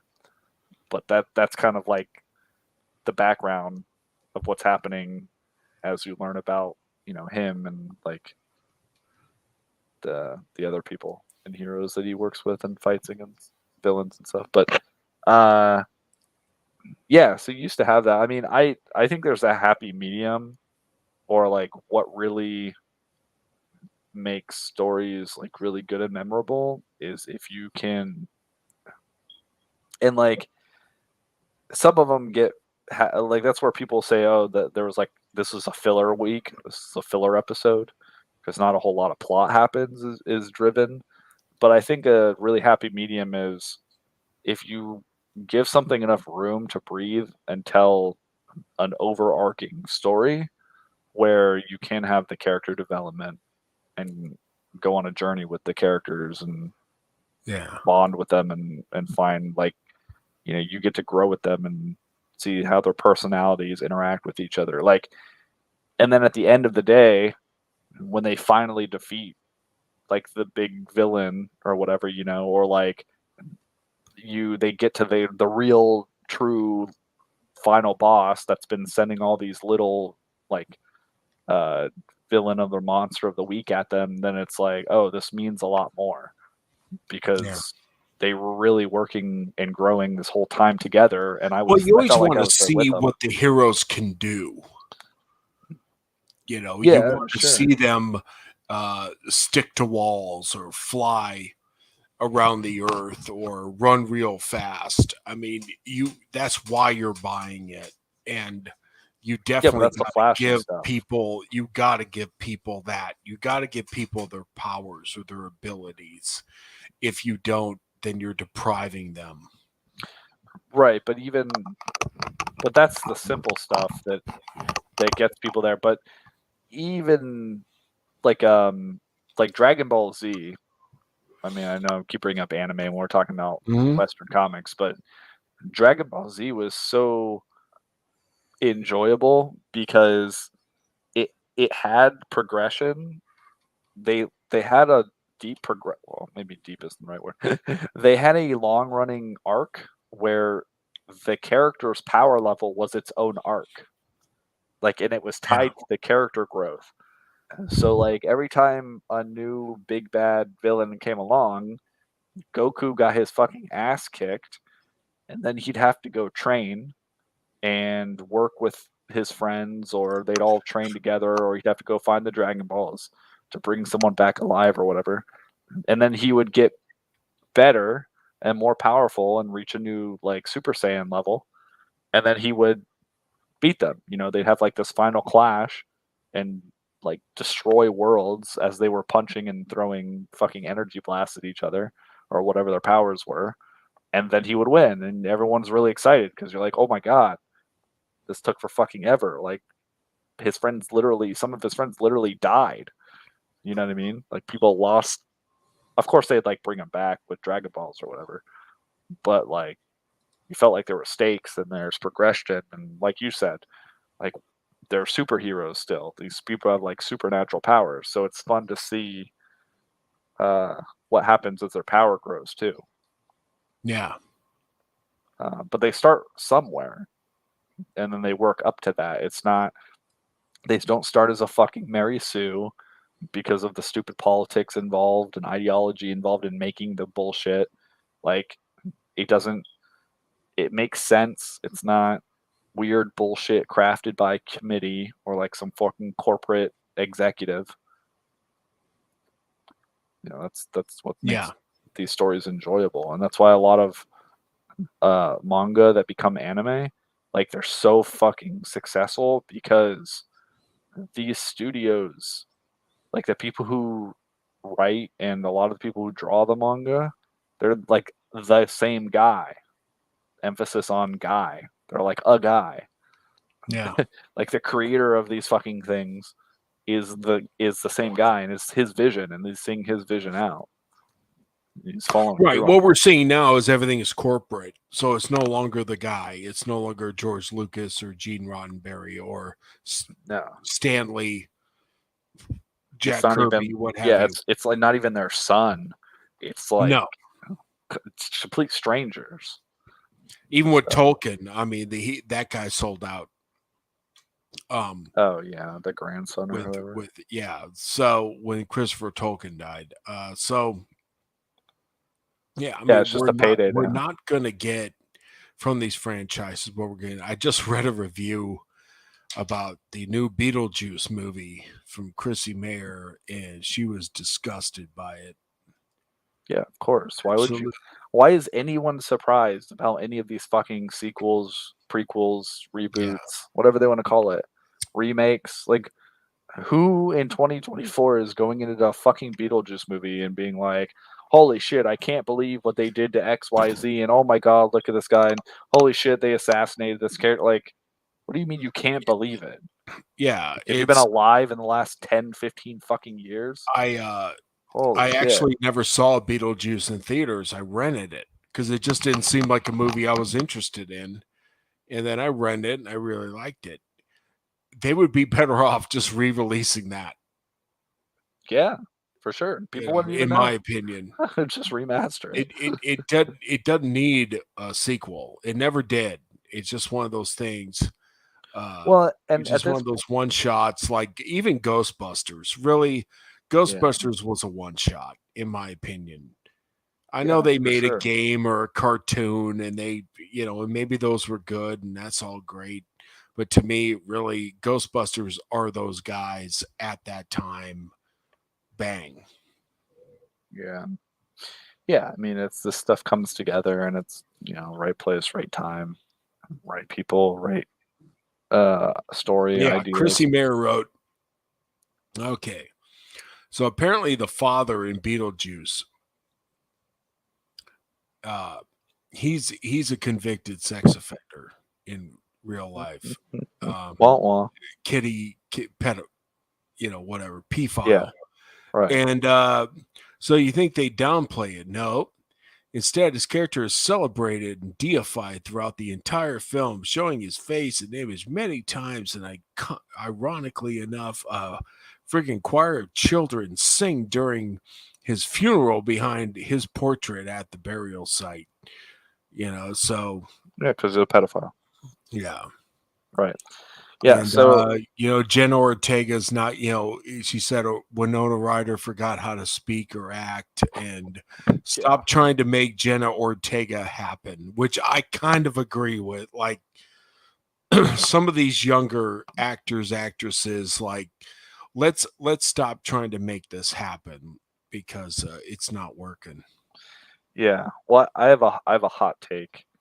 Um, I'm willing to bet money. I mean, I don't know Chrissy Mayer, and I'm not a big fan of hers. Like I've gone after her because she talks shit about Pearl, and I said, "Bitch, you're a fucking coward. Debate Pearl, then she will tear you to pieces." I watched Pearl tear Lauren Chen to literal bits. Oh, that was on Tim hilarious. Pool. Yeah, That was hilarious. And I said, so, but for weeks, Chrissy Mayer in her little hen house were picking away at Pearl, and it's like, right. bitch, why don't you talk to her and just let her fillet you and get it over with? All their streams are just gossip streams, right? Yeah. That's what I imagine, a bunch of women sitting on a panel. So, okay, look, I mean, I think was it at MegaCon a year or two ago? They had like their podcast live. So that was interesting. So the best I could say, aside from used to seeing her on the FNT and like a couple of interviews she did with people that are pretty much all in the same sphere or whatever. I can say I saw their podcast in passing live once. No, the point I'm going to make is not even about her. It's about these people in general. But I don't know how old she is. I assume she's probably like late 30s, mid late 30s. Late 'Cause 30s, yeah, like pushing just had a 40. kid or something. Yeah, Yeah. so she came in right at the buzzer, literally at the fucking buzzer and got Yeah. pregnant. So she's at least doing better than all those other trad thoughts now, I guess. Anyways, it's not just her; it's all of these YouTubers that are all of a sudden. It's just like these fucking diversity hires that come in and go, "Oh my god, I love X," so they can get the job. Like they literally just Wikipedia the character. They don't give a shit. They're tourists, like we were talking about on John Lombox. Most of these YouTubers that are like anti woke, the anti woke brigade, they're all tourists too. Like I highly doubt that fucking Chrissy Mayer has an altar to Beetlejuice in her goddamn room and has No. the collector's fucking box set No, of in fact, Beetlejuice and so has seen all the Beetlejuice and it knows Beetlejuice in and out to be So so the- deeply offended by a fucking Beetlejuice remake. so somebody asked her this, why did you even go see it? Because it was homework for Friday Night Tights. Right, exactly. So she has to go see it to Right. be a commentator on engagement. Gary's show. Right. So That's who why she fucking saw it. cares? She probably had no interest, like you said. She probably doesn't give a Yeah. living shit about Beetlejuice one way or another. Maybe she likes the film. Most people do. I liked it. I don't think you have to be a nerd to like it. No, but they're not that invested in this shit. No, and I'm not that invested in it. That's why I have no interest in this movie. Who cares? Yeah, So who I fucking cares? I don't care at all. I just don't. You know, these studios should literally just remake the original movie scene from scene for scene. Like, even if they have to bring back what's his fucking name, because they're gonna bring his Michael old Keaton? Yeah, they're gonna roll his old ass in anyways, or do a CGI like to make him look like he was still young Beetlejuice. They should just refilm shot for shot the movie with modern technology and release that, and it would do better than And their I shitty don't even remake. think that would do as well because you had a chemistry with that cast, and Yeah, it's the same people. Like well, Winona Ryder is still alive. right? But does she? Again, But she's all not their lines are the she's same. not the young girl though, and that's the thing. Do they still have the ability to still have They the could drive? they could CGI DH her, and they could use the original lines. Like they technically don't even need the actors to come back. I'm just saying. To I your would point just earlier, just remaster it and re-release it. I mean, that's like what I'm saying. It's basically they just a re-released Coraline in theaters, and it's still in the top 5 right now in box office. And they didn't do a damn thing to it. They just re-released it, and they're raking in money. Okay, well then fine. Literally just re-release it. Don't even try. Don't even make an attempt. Yeah, just re-release it. Don't even make an attempt. people come to the theaters on nostalgia. That's nostalgia to watch old movies together. Yeah. Okay. Well, there you go. So then, yeah, because no one's watching it. No one gives a shit Well, you about can these remakes introduce a anymore. new audience to it too. Yeah, exactly. That's true. And then you can come out with like, I don't Some know, merch. some merch, other supporting content, you know, other kind of transmedia. And I don't mean that in the modern sense of the word. Uh, yeah, exactly. But yeah, all these fucking YouTubers that are just getting offended over it because it's their job is no different than any other tourist being positively, you know, shill for it. Yeah, it's the same fucking shit. It's like, oh, this new movie's coming out. We're gonna say the same shit we say about everything every week. It's just the next thing, but it's a thing that is a remake from the '80s. But we're gonna say it's awful and it's fucking woke. So go watch it. That's your homework. Oh, really? I never saw that movie to begin with. I don't care. Go watch it. Yeah. Oh, okay, cool. Yep. To be on our show, you have to watch, Rings of Power and all this other garbage. It's like it's not worth it to me, homie. It's not going to spend my time because I'm not interested, and I'm not going to. Yeah, and then all the people in those panels don't talk because they're fucking miserable, or they just didn't see it because they're like, "Fuck it, I refuse to see it." So you have a bunch of people on there just like miserable. Well, not only that, this is what I noticed when they were talking about Acolyte. So you know how a lot of people in the chat want to be a part of things, even though you're not. If you're watching those shows, unless you send 50 in, they don't give a shit about anything you have to say. Yeah, just letting you know there. If it's got a 50 attached to it, then they'll read your comment. Otherwise, you can sit in the chat all day and make witty comments, and they don't care. Yeah, you're not interacting with them, right? But they're not going bringing into people on as a guest. They're going to, they're not going to bring you on. Fuck off. So they go into such meticulous detail about these shows that if you didn't see it, you really don't know what the hell they're talking about. And that's when I just tune out. It's like, well, I didn't watch any of the Acolyte, and they're talking about all these scenes, this, and that. She should have done this. She should have done that. And they're doing it for like forever. They did a stream on the Marvels that was 3 hours long, and the movie was only a 2-hour movie. Yeah. And the thing is, if you didn't see it, you really cannot be a part of that conversation. You can't make a witty comment. You can't even send a super chat that sounds coherent because they're going into meticulous detail, tearing it apart. I'm on the opposite. I'm on the opposite side of you. I would before I just stop watching their shit altogether because it's like what I'm just rotting in my brain watching this, just like I'd be watching whatever shitty movie they're talking about. Like I was listening to them because I didn't watch the movie. Like I just thought it was entertaining enough to listen to them talk about it or shit on it, like the EFAT people. I was like, oh, well, this makes me feel like I guess I'm hanging out with people roasting the movie or whatever. But like you said, at the end of the day, you're not. And because I never sent super chats, I wasn't really. Yeah. I wasn't even necessarily watching it live.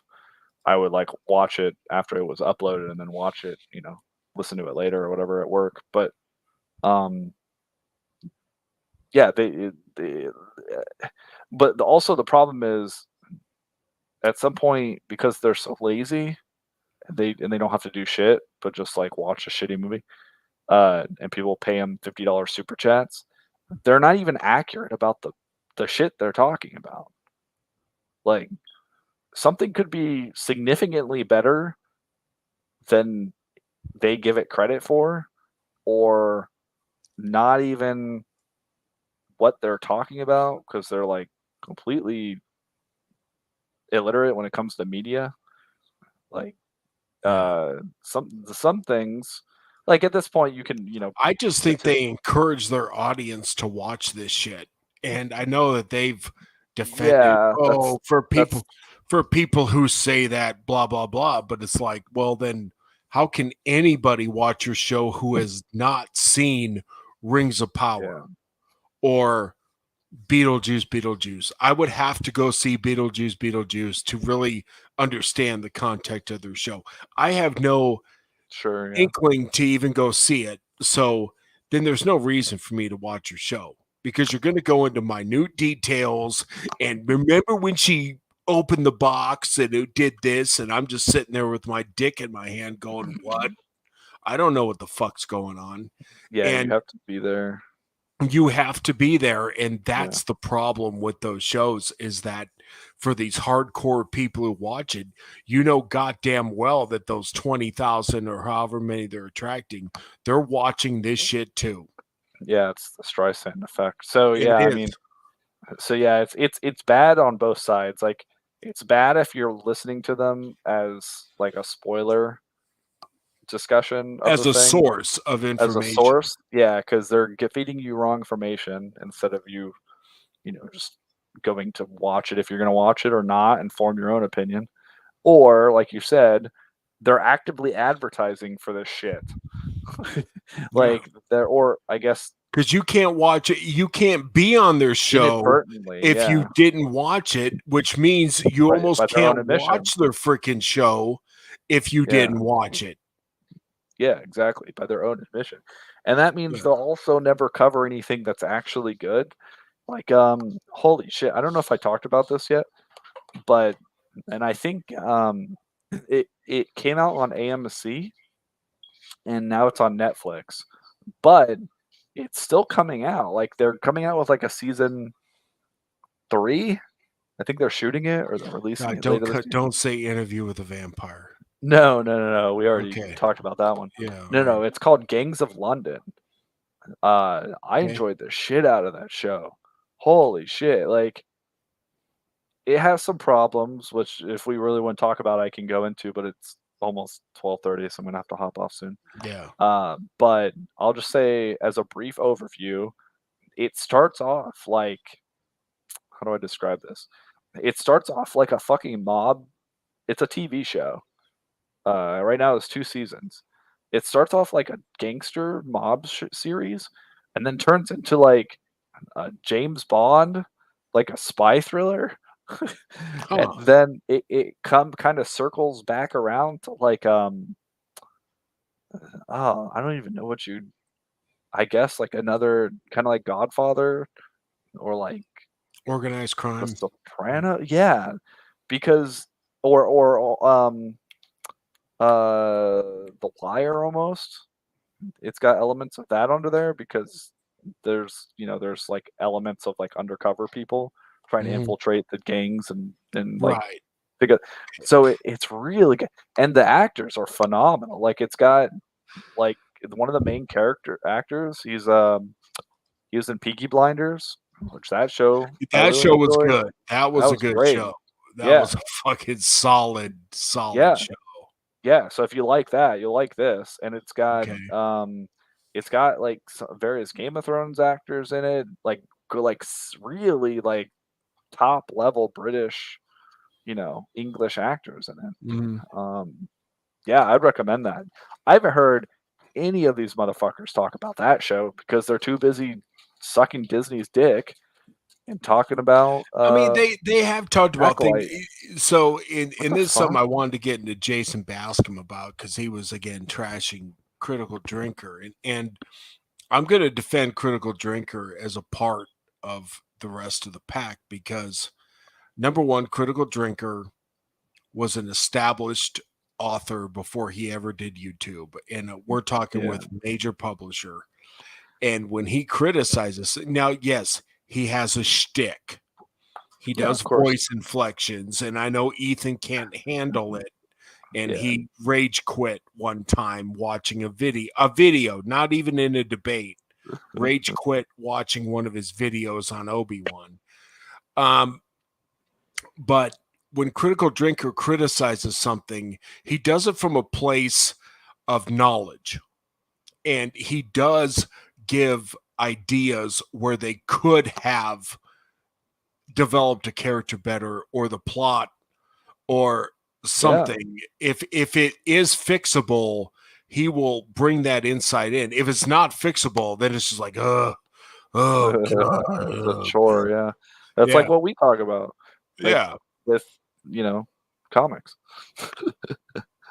But I respect his opinion, and I actually reject someone like Ethan, who could never write on his level.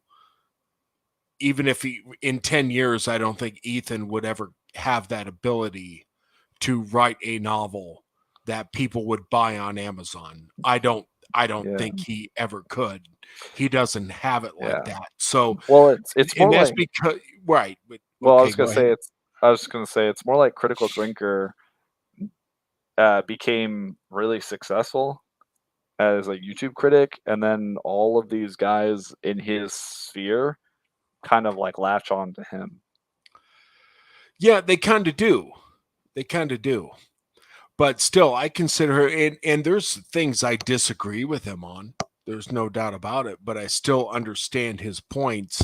He's not somebody, everybody says, well, Critical Drinker just shits on everything. Well, no, he doesn't.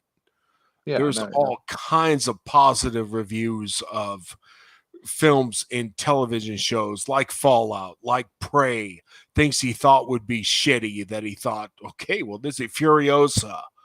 And the reason why he appeals and has so many subscribers is because his character, like his drinker, his drunk Scotsman character, part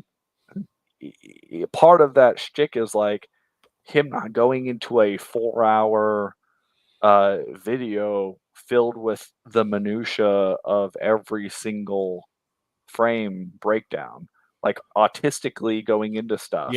He's saying and describing things in like a pretty in a 10-minute video. I mean, he I knows don't want the to say algorithm. I don't want to say he's dumbing down everything he's saying, but like he's doing it in his character, which is like a drunk Scotsman making shit jokes in the middle of a. So like it's not supposed to be like, literature devil or whoever, like, some of these but other it guys. is coming from somebody who is an author and is published and but he has actually done knows what the fuck he's novels, talking not about. comic books, but novels. And and he's a good script writer. So all of his reviews are concise. Go ahead. No, but I mean, again, he's being lumped in with people that is like, no, I think you should treat him with some respect. And again, Ethan was reviewing one of his videos on Obi-Wan because Ethan loved Obi-Wan, gave it a 9 out of 10. And now from what you're saying, he has to cope and seethe about then I actually refunded my book for Cyberfog 3. I said, have fun with your Star Wars, Disney Star Wars. I'm out.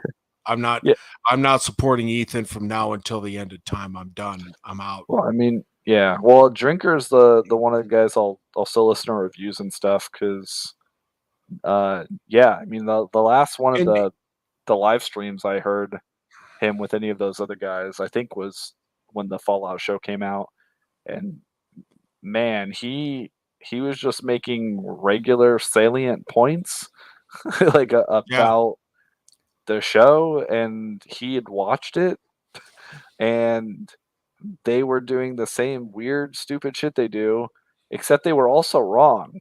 Because that's one of the times I had just watched the show and I did my homework and I wasn't just listening to them and trusting that they were accurate and like doing spoiler discussions of the show that I wasn't planning on watching anyways. I was like, yeah, you're bringing up stuff in this autistic detail where it doesn't matter. Like it actually makes you wrong. Like you're looking at stuff and it's like such a minute detail. You're actually missing the whole point of a scene or a show, or you miss straight up dialogue a character said. Like that answered your question or your.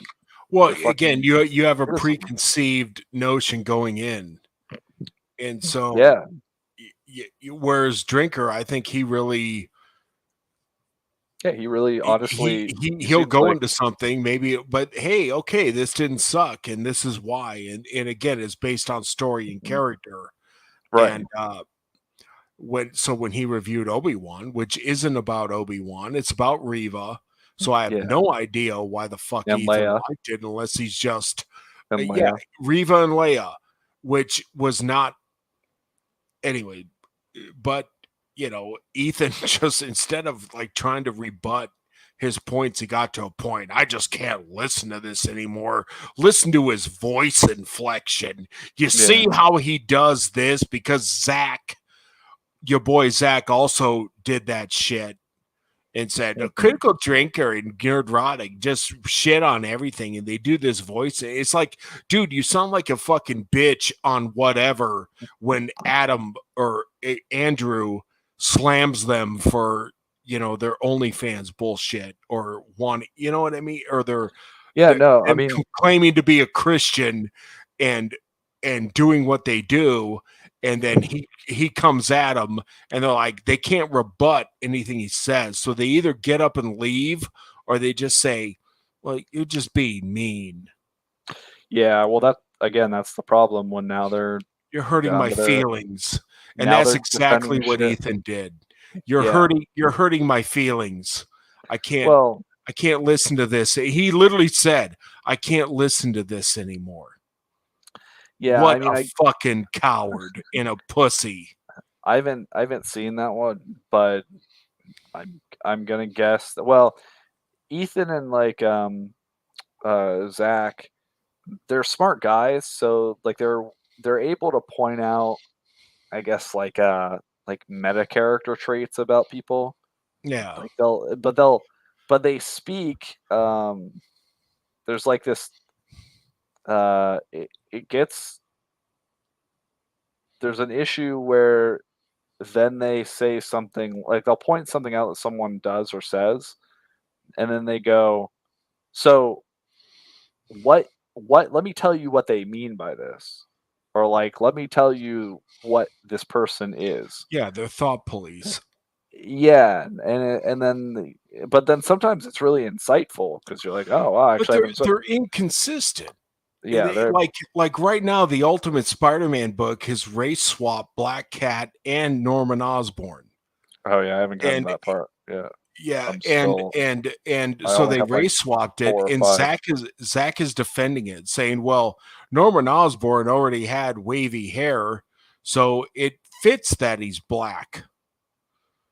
And so the very reason Zach got into diversity in comics and became what he is was because of race This swaps, channel, and yeah. now he's fucking completely sold the fuck out. Yeah, but again, it's not like they're selling out. It's not like they're getting a cut from Marvel. It's No, just like he wants to be accepted by them. I think I that's mean, maybe, or they're just now reading this stuff from the past. So like they've come back because they're so over the people bitching about shit. Like me, like I'm over these people bitching about shit. So if I'm interested in something, I'm just gonna go read it and see it for myself.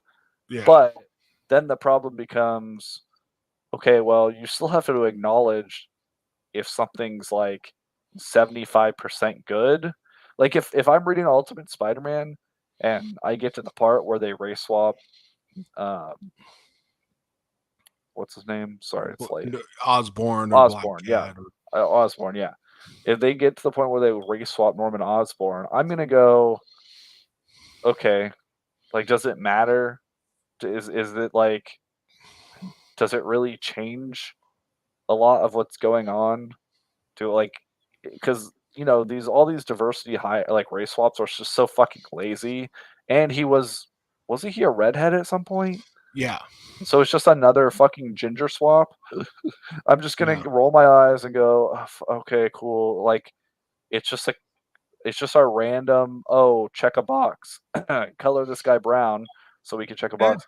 But if it doesn't affect the overall story and it's still good, I'm gonna say, yeah, they did it, but it was still okay. Like the story was still good. If they do it and the story starts to suck, I'm gonna be like, well, looks like the editor came in, started telling whoever was writing this, and I think that's normal. to fuck all over the story. You know, like I'm not going to defend them for doing fucking stupid race. Like I'm not going to be like, oh well, William, you just shouldn't be such be such an asshole. You know, you should just be more accepting. Well, I mean, no, I'm going to say, I have fuck these people. I think the point is that Zach had convictions, is that's why he made his channel and created his comics. And it seems like those convictions are null and void. Same thing with Ethan, with him loving on Obi-Wan. It seems like those convictions are gone, and that's why people got behind them. I have convictions. Okay, but they're also just people. But they're also just people. Like it's not like they probably think the same way. But I listened to one of the last streams Ethan I listened to. He said though, like I'm tired of not like I want to watch these shows that everyone's been talking about. I want to laugh at them if they're awful. Well, like, go ahead. No, go ahead. I mean, the thing is, when the guy publicly puts things on Twitter saying Obi-Wan's a 9 out of 10 show, then you're like, what? What? It's not a 9 out of 10 show. I mean, if you like it, you like it. You know, there's things I like, but there's also things you can just watch and like in private. You don't need to put it out there on the internet.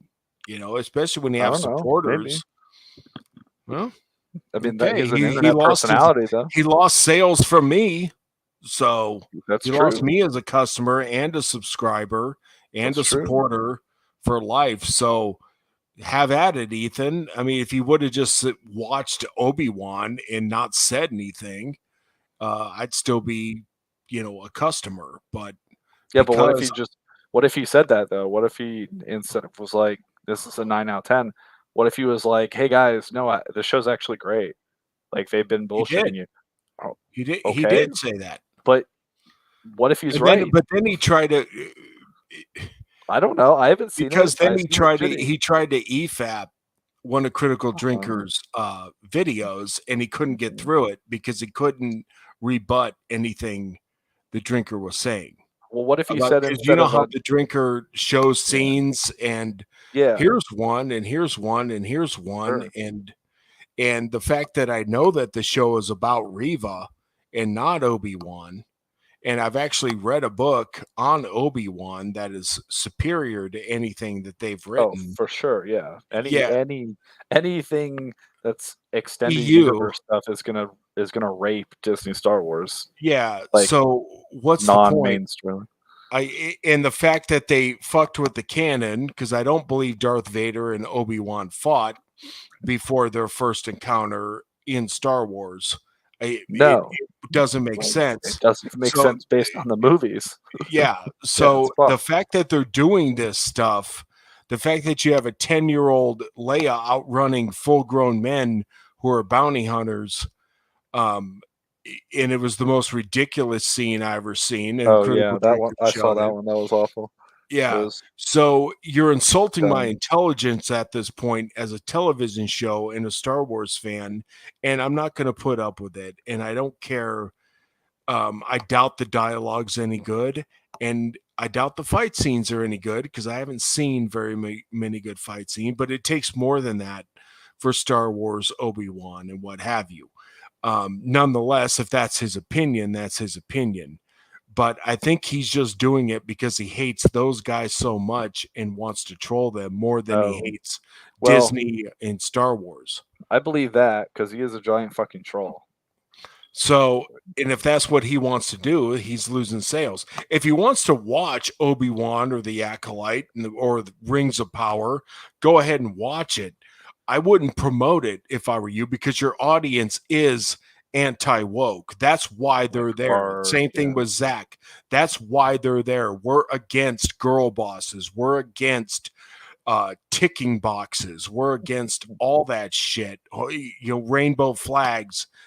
We're against that shit. and you cater to your audience. And when you go against that, Yeah, you you deserve the alienate. repercussions. And that includes Ethan, Zach, and even the neurotic guy. Now, Critical Drinker, he's on another level, and he does not deserve to be rolled up with everybody else because he is a storyteller and he's accomplished and he probably knows more about writing than you, me, Ethan put together. So yeah, well, that I'm just trying to make the same. I mean, I guess I'm just playing devil's advocate for them a little bit, but I'm just trying to make the same kind of point where what if they're watching it? I mean, I think you're right. Ethan's just trolling people, and he's not really sincere. But he doesn't understand that people take you fucking seriously, and if you don't give a shit about it, then neither are they. Yeah. But or he just doesn't care. Which well, I think people feel strongly about Star Wars and what Disney has done, and we definitely want a voice. Now, before well, I don't think mean it's to the same interrupt, thing but with Beetlejuice. there have been many movies that Gary and the rest of them and shows that they promoted, like they liked, One Piece. They liked a lot. Yeah, I enjoyed One Piece, the Netflix film. Yeah, it was like they liked. Gary talks about Furiosa and said that was actually a good fucking movie. If you just really, Furiosa. I don't know, I haven't seen it. Twisters was a good movie. Actually, in the Deadpool Wolverine movie, there was a Furiosa when he held up what's his name's head, Sabretooth's head. That was a call out to Furiosa. Might have been too soon.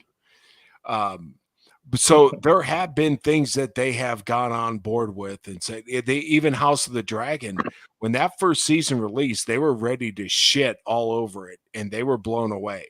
They said, yeah, that was one of the few things that they did. I think they were legit about. So, I mean, this whole idea that all these people do is shit on things, I agree to some extent, but and some of the things they like, I didn't like. Like, I didn't like Prey. And now with this Alien movie, some of them, a lot of people said it's fine. It's not going to change the culture, but it's good. And then I know some people who've gone to see it. I know some people who've gone to see it 2 and 3 times. So it's kind of in that, like it's an alien movie. If you want to see an alien movie, there you go. Yeah, you got one. Like, it looks like they finally have a competent team of horror movie like people on the production team working on an alien movie. Well, this director did he did the Evil Dead remake in 2013. Yeah, which people were like, that's pretty good. Yeah, whatever. Yeah, and then he did a movie called Don't Breathe, which I think was really good. Okay. Yeah, you gotta see. They did a sequel. I've tried to watch. It's not as good, but Don't Breathe is a good movie. So this guy has a horror pedigree, and he also was kind of, I don't want to say groomed, but he kind of has Sam Raimi's camera angles and shit down because Sam Raimi produced the 2013 the Evil Dead. Okay, that makes sense. Those camera angles and some of those shots. So the guy who did the Alien movie definitely knows how to do horror and suspense. Which that's fine. That's going to make a good Alien movie. But then the thing about the Alien movies now is like they're always trying to build out they're trying to do world building in like the middle of a horror movie. And it's kind of weird. Like it's kind of weird. I don't like that's a weird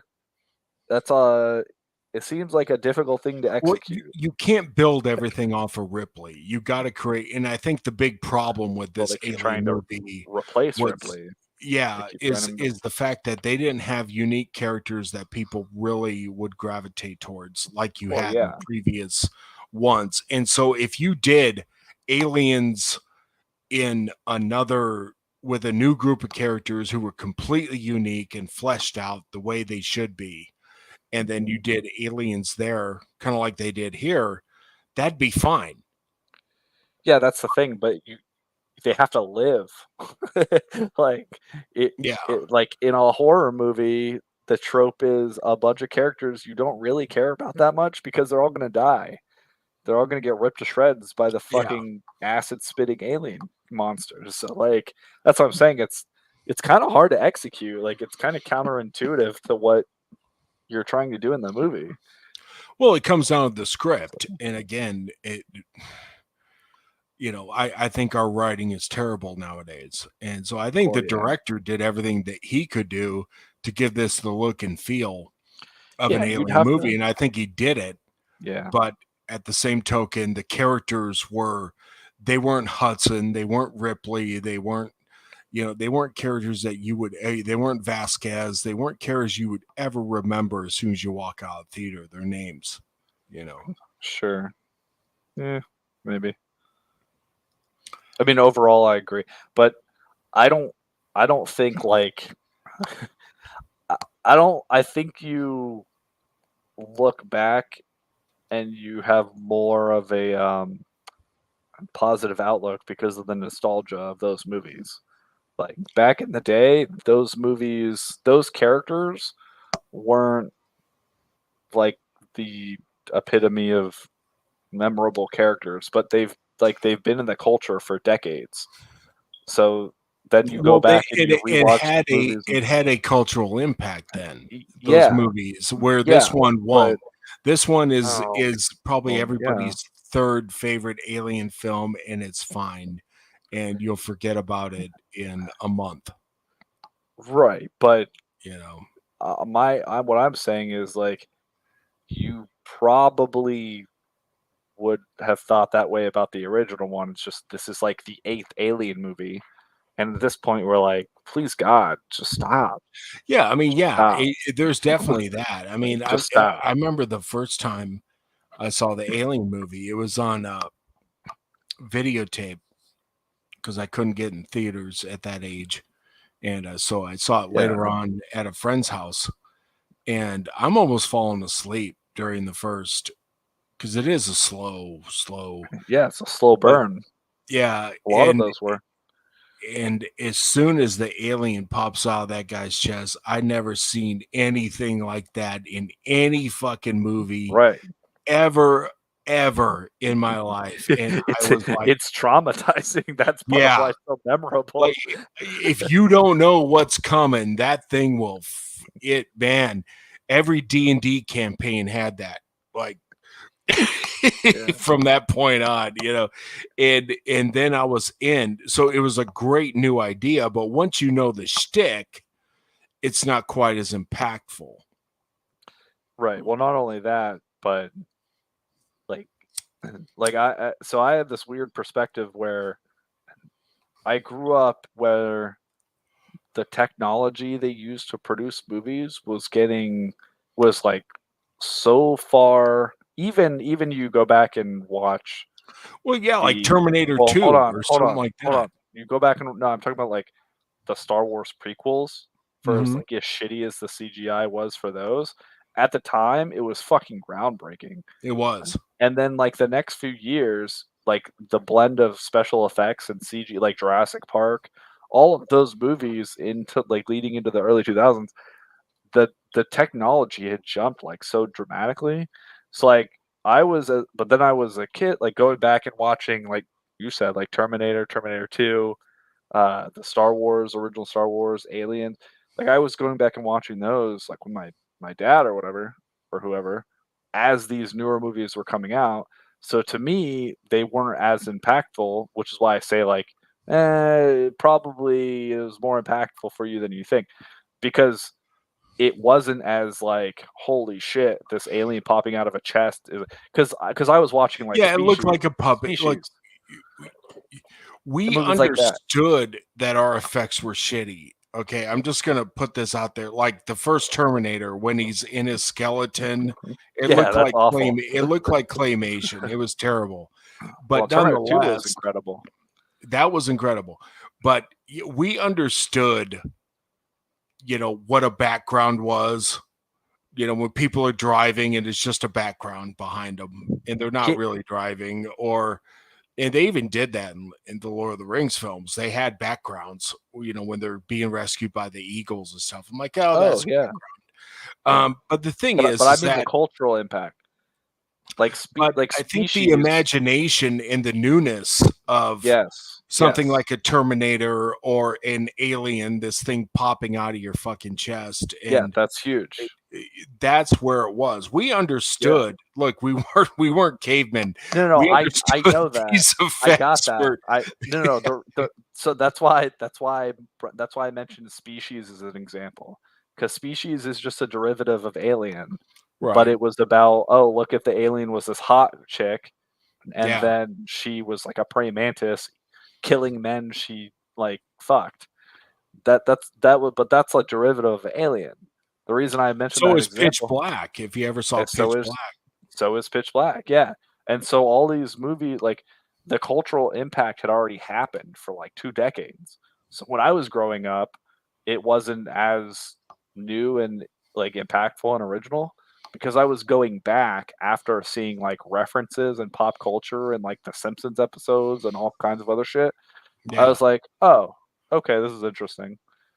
It's like, oh, that's the movie this came from. Interesting. Like I like, to me, that was almost the callback to all the references I'd seen growing up. Yeah. So the only reason I say that is because of that. But like I worked with a guy who grew up with the prequel trilogy, and he wasn't that impressed, and he didn't even want to watch the originals. But then he watched the originals and was a fan, like from the jump. Yeah, I enjoyed the originals a lot.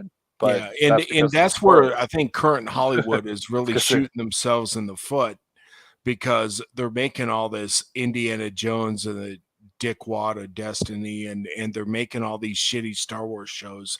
But somebody will and can go back and see how good things really were and do a direct comparison and say, wow, how shitty things are. And that's what I'm seeing. Well, the problem is they can't create new ideas. Yeah, but they can't even expand or even improve in any way, shape, or form. No, because they're not creative. They can't create a new idea. That's why they're doing derivative shit like that. That's why the best stuff, like probably the best culturally impactful things I can think of my generation are the MCU. Yeah. Batman, Dark Knight. So like superhero movies. Harry Potter, and Game of Thrones. Am I missing something? I mean, Jurassic Park came out in the 90s. Okay, sure, Jurassic Park. But that was like probably the edge of. Yeah. So sure, we'll throw Jurassic Park. And maybe John Wick. Throw John Wick in there. John Wick's pretty good. Yeah. Yeah. So, yeah. So Harry Potter was huge. Harry Potter was huge. I mean, technically Twilight was huge, but yeah, I have a penis, so I'm not going to count that one. Yeah. For me, I'm not counting that one. Sorry. Yeah, but you have to. Yeah. So like Harry Potter captured children of all ages. Game of Thrones captured adults of all ages. I mean, even before that, there were HBO shows like Rome, and was Spartacus also Spartacus? HBO? Yeah. But like, I don't remember that having the same impact as Game of Thrones. Game of Thrones was completely out of the blue. Holy shit. So yeah, because I actually bought that book when it came out, and I got about 120 pages into it, and I said, I can't. I still have it. I can't. I couldn't finish it. It wasn't the type of fantasy for me. I'm not going to say it's poorly written. It's well written, but it really dealt with the politics more than going out on an adventure like most fantasy genre is. Like, let's go kill the troll, or let's go do this. And that's really what I'm into. And this wasn't that. And there were really no monsters in the first 120 pages. So I put it on a shelf. I never finished it. I still have it. and then it became this thing. Mm-hmm. So I guess I was there at the ground floor. It just really wasn't for me, and but it captivated people like I've really never seen since The Sopranos. Really was Sopranos, yeah. Yeah. And maybe you could throw like Breaking Bad in there. Yeah. Because those are kind of like in Walking Dead. Oh yeah, okay, and Walking Dead, true. But how many of comics those and show? Yeah, so that's what I was going to say though. But how many of those are based on a comic book, graphic novel, or novel? All of them? I don't know if Breaking Bad is. Breaking Bad, I don't think so. I think So that was maybe straight up made for maybe TV. maybe just Breaking Bad then, because like Because Terminate, Harry Potter for sure, and, Harry Potter, Jurassic Game of Park, Thrones, and Jurassic Game of Park, Thrones. John Wick, Yep. maybe. I don't know if there was a No, John. John Wick. Wick. Well, John Wick's a book. Oh, it is. Yeah, it's a book series. And so was Dexter. I mean, we could throw So is Dexter in Dexter. there. Yeah. What? So was Terminator based off a book? No. Was Aliens based off a book? Nope. Was Indiana Jones based off a book? Nope. Was Star Wars based off a book? Nope. I can Jaws keep going. was. Jaws was. Okay, sure. So we won't include Jaws. What's another big one in there? Back to the Future. Back to the Future. Beverly Predator. Hills Cop. Beverly Hills Predator. Cop. Yeah, Predator, like you said.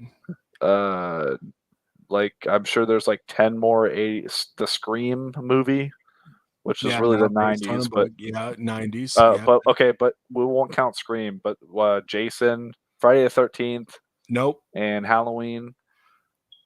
Nope. They did do a book after the fact, but sure. But the original was the The Godfather based off a book series? Yes, Mario Okay. Puzo. Mario Puzo wrote that. But the Goodfellas. Goodfellas was based off a book. Okay. Pulp Fiction. No. Okay. So I'm up to 10. So right there, I'm like, so in like the 80s into the 90s, and that, I mean that's just 10 that we came up with in like a minute. I mean, we can come up with Gremlins or Goonies Yeah, or you can keep going and going and going. I mean, there's like spanning all genre. We didn't even name any westerns. Poltergeist, E.T. Yeah, sci-fi, horror, like fantasy. You had all kinds of movies as an art form that were commercially successful, that were created for movies. to be films, to be television shows. Yeah. Yeah. So basically in the 90s, Hollywood it went completely creatively bankrupt, and they started only producing stuff that was already based off of a well-known book or a selling book, a comic or a graphic novel. And now they're not even doing that. Like they're doing mostly remakes and sequels. Yeah. So they have nothing. Yeah. Absolutely fucking Except nothing. the stuff that came out that weren't based on books in the 80s. Beetlejuice, not based on a book. Right, but like nothing that they haven't already scraped the bottom of the barrel to remake. Yeah. Like nothing, almost nothing new and original. Everything has either been a movie, a comic series, or a I mean, novel. they remade Time Bandits in a TV show. Yeah, they're remaking TV shows. What? Yeah, I mean they're remaking TV shows too. It's the same thing. Time Bandits was a film. It was a very niche film. Did very well. I have it on DVD. Terry Gilliam, very quirky, got a lot of midgets in it, whatever. Or I don't think we're allowed to say midget, whatever, dwarf, whatever. Sorry, folks. Anyways, so we're gonna make a TV show based on this one-shot movie that was quirky and cool for its time, but we're gonna do it. And I think it's Taika Waititi but there's no midgets in it. Of course. So there's no Fuck that midgets. guy. What an overrated fucking asshole. And it's on Apple TV, so nobody's watching it. I don't know anybody who has Apple TV. Well, they remade Texas Walker Ranger. They remade Miami Vice. They remade Miami Vice. You're fucking kidding me. Hawaii Five-0. Yeah, all these. Well, I know they remade Hawaii Five-0 with James Caan's son. All that shit they're remaking. They're doing a fucking. They did a And the Big thing Bang is, Theory prequel. Because like Miami Vice is my favorite. I have the box set. It's my favorite TV show of all time. But it's 80s, man. It is 80s. That's it, man. You cannot set that thing. The clothes and the cars and the styles and the music and you got Phil Collins and you got In the Air to the Night. It's 80s, and you cannot set that any other time frame ever. It was actually based on true shit. There was this documentary, and dude, if you ever see this, it'll blow you away. It's called The Cocaine Cowboys, 2 parts. And it was based on people bringing cocaine into Miami in this overlord and hitmen. Yeah. And they had full on interviews and where they need to fly the plane and the cops who were on the take and how they whacked people. And it was insane going in. So this TV show, Miami Vice, was actually based on real shit at the time. So I have a friend here in Jacksonville. He's an older guy. His buddy was a pilot that was involved in that. Yeah. Maybe I shouldn't be saying that. Maybe not. Yeah, it was crazy stuff watching that documentary. And of course, this show stylized it, but it was a good cop drama. And shit was happening, man. It was 80s, and when they made the movie, it just didn't have that same. I like the actors in it. I didn't think the story was bad. It just wasn't Miami Vice. It didn't have the. It's got to have that. Of course, if you made it now, they'd look like clowns. Wearing the pastels and the no socks and the boat shoes and it'd be a parody. Yeah. Well, I was gonna say Stranger Things, but that's just the same thing. That's just someone that is like creative enough to make something that just captures all the nostalgia of that time period. Yeah, I mean, there was a show called Freaks and Geeks. Yeah. And that actually launched the careers of people like Seth Rogen and the guy on Spider-Man who played James Franco, and a ton of actors. This show lasted maybe 1 season. Yeah, and 2. Their other buddy who was in there. Yeah, it was all produced by the same guy who did like Superbad and all this, all those movies. So all these people have gone on to huge things. Some of them went on, one of the girls went on to do the Scooby-Doo movies and play Velma and all that shit.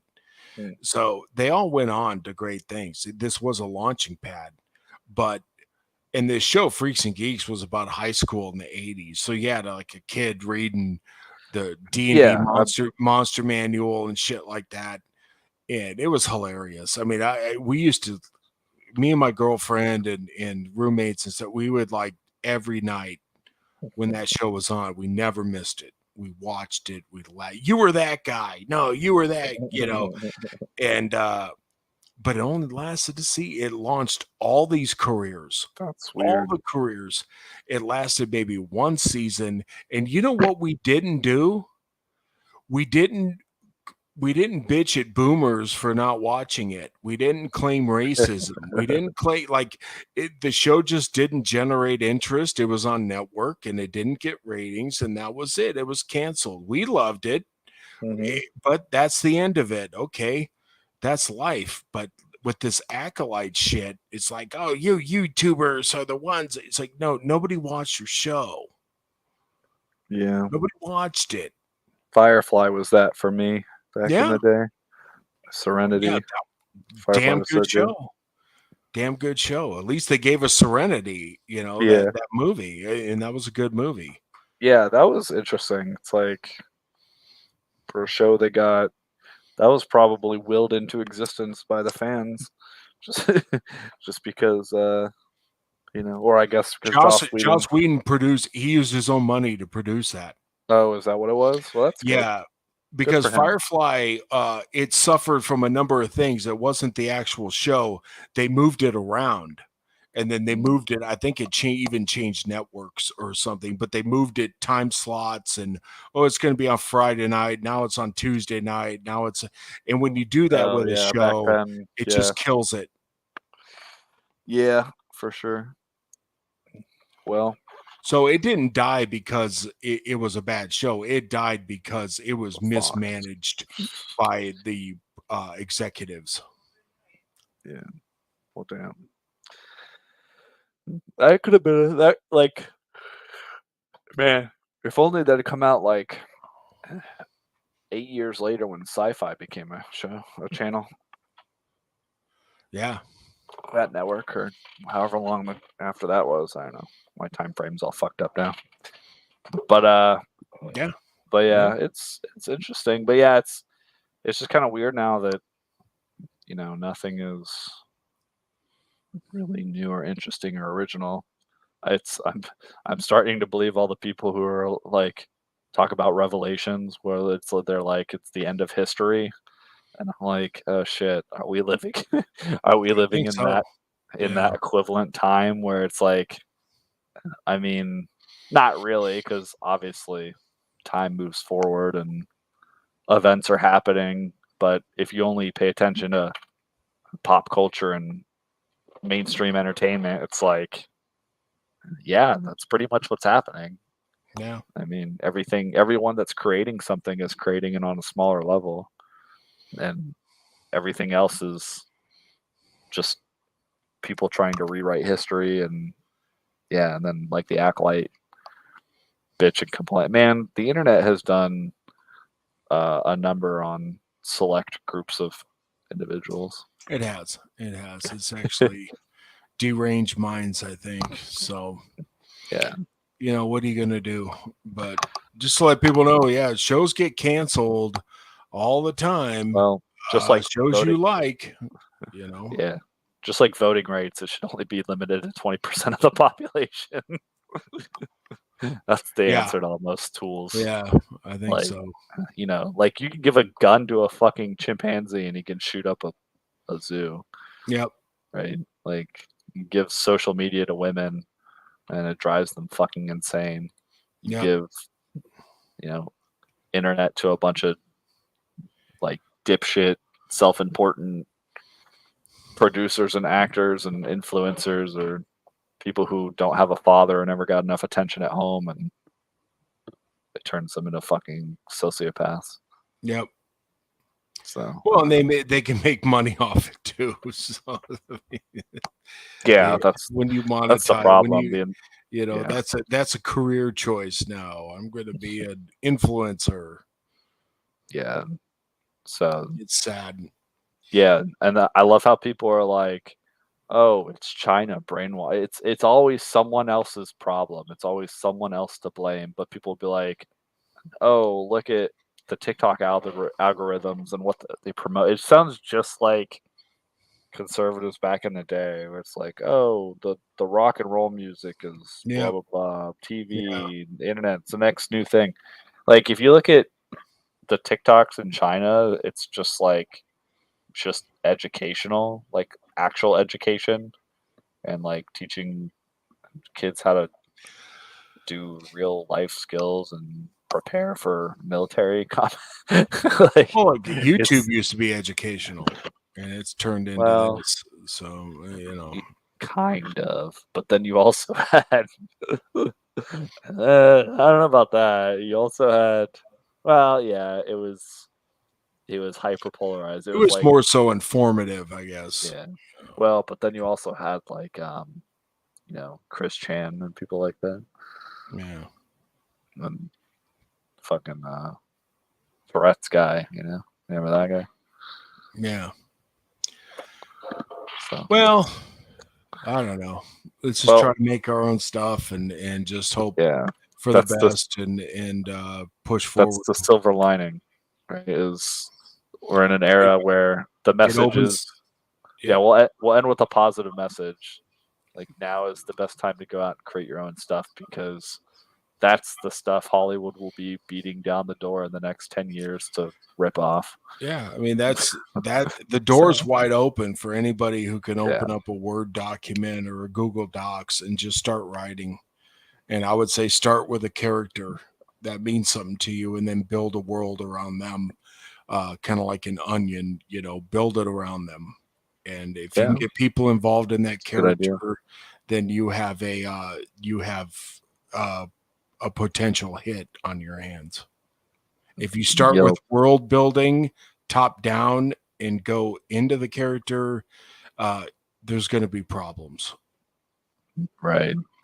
And you gotta build a loyal fan base, and then eventually they'll by word of mouth spread it to the average person. I mean, and if you're not political, like you could still do well, in the mainstream. You just have to make sure that at some point you have enough power and influence to tell people. You just have to learn to tell people no. Well, like this Chinese game, the Wukong game. I mean, they just put out there. I mean, a few years ago, it was Kingdom Come Deliverance. Small indie great studio. Game. Yeah, I played that game. It was great. Yeah, and they just why is everybody white? Well, it's medieval Europe, Northern Europe. Yeah, you don't even have to answer them. You just tell them no. Like, why is everyone white? Fuck off, retard. Yeah. I mean, don't be a pussy. Don't even engage. No. Yeah, just say, look, this is my vision. And they have no power over you. It's just perceived. It's all Don't be afraid to be called a racist if you're not a racist, because you know who you are. And that's what matters. Yeah.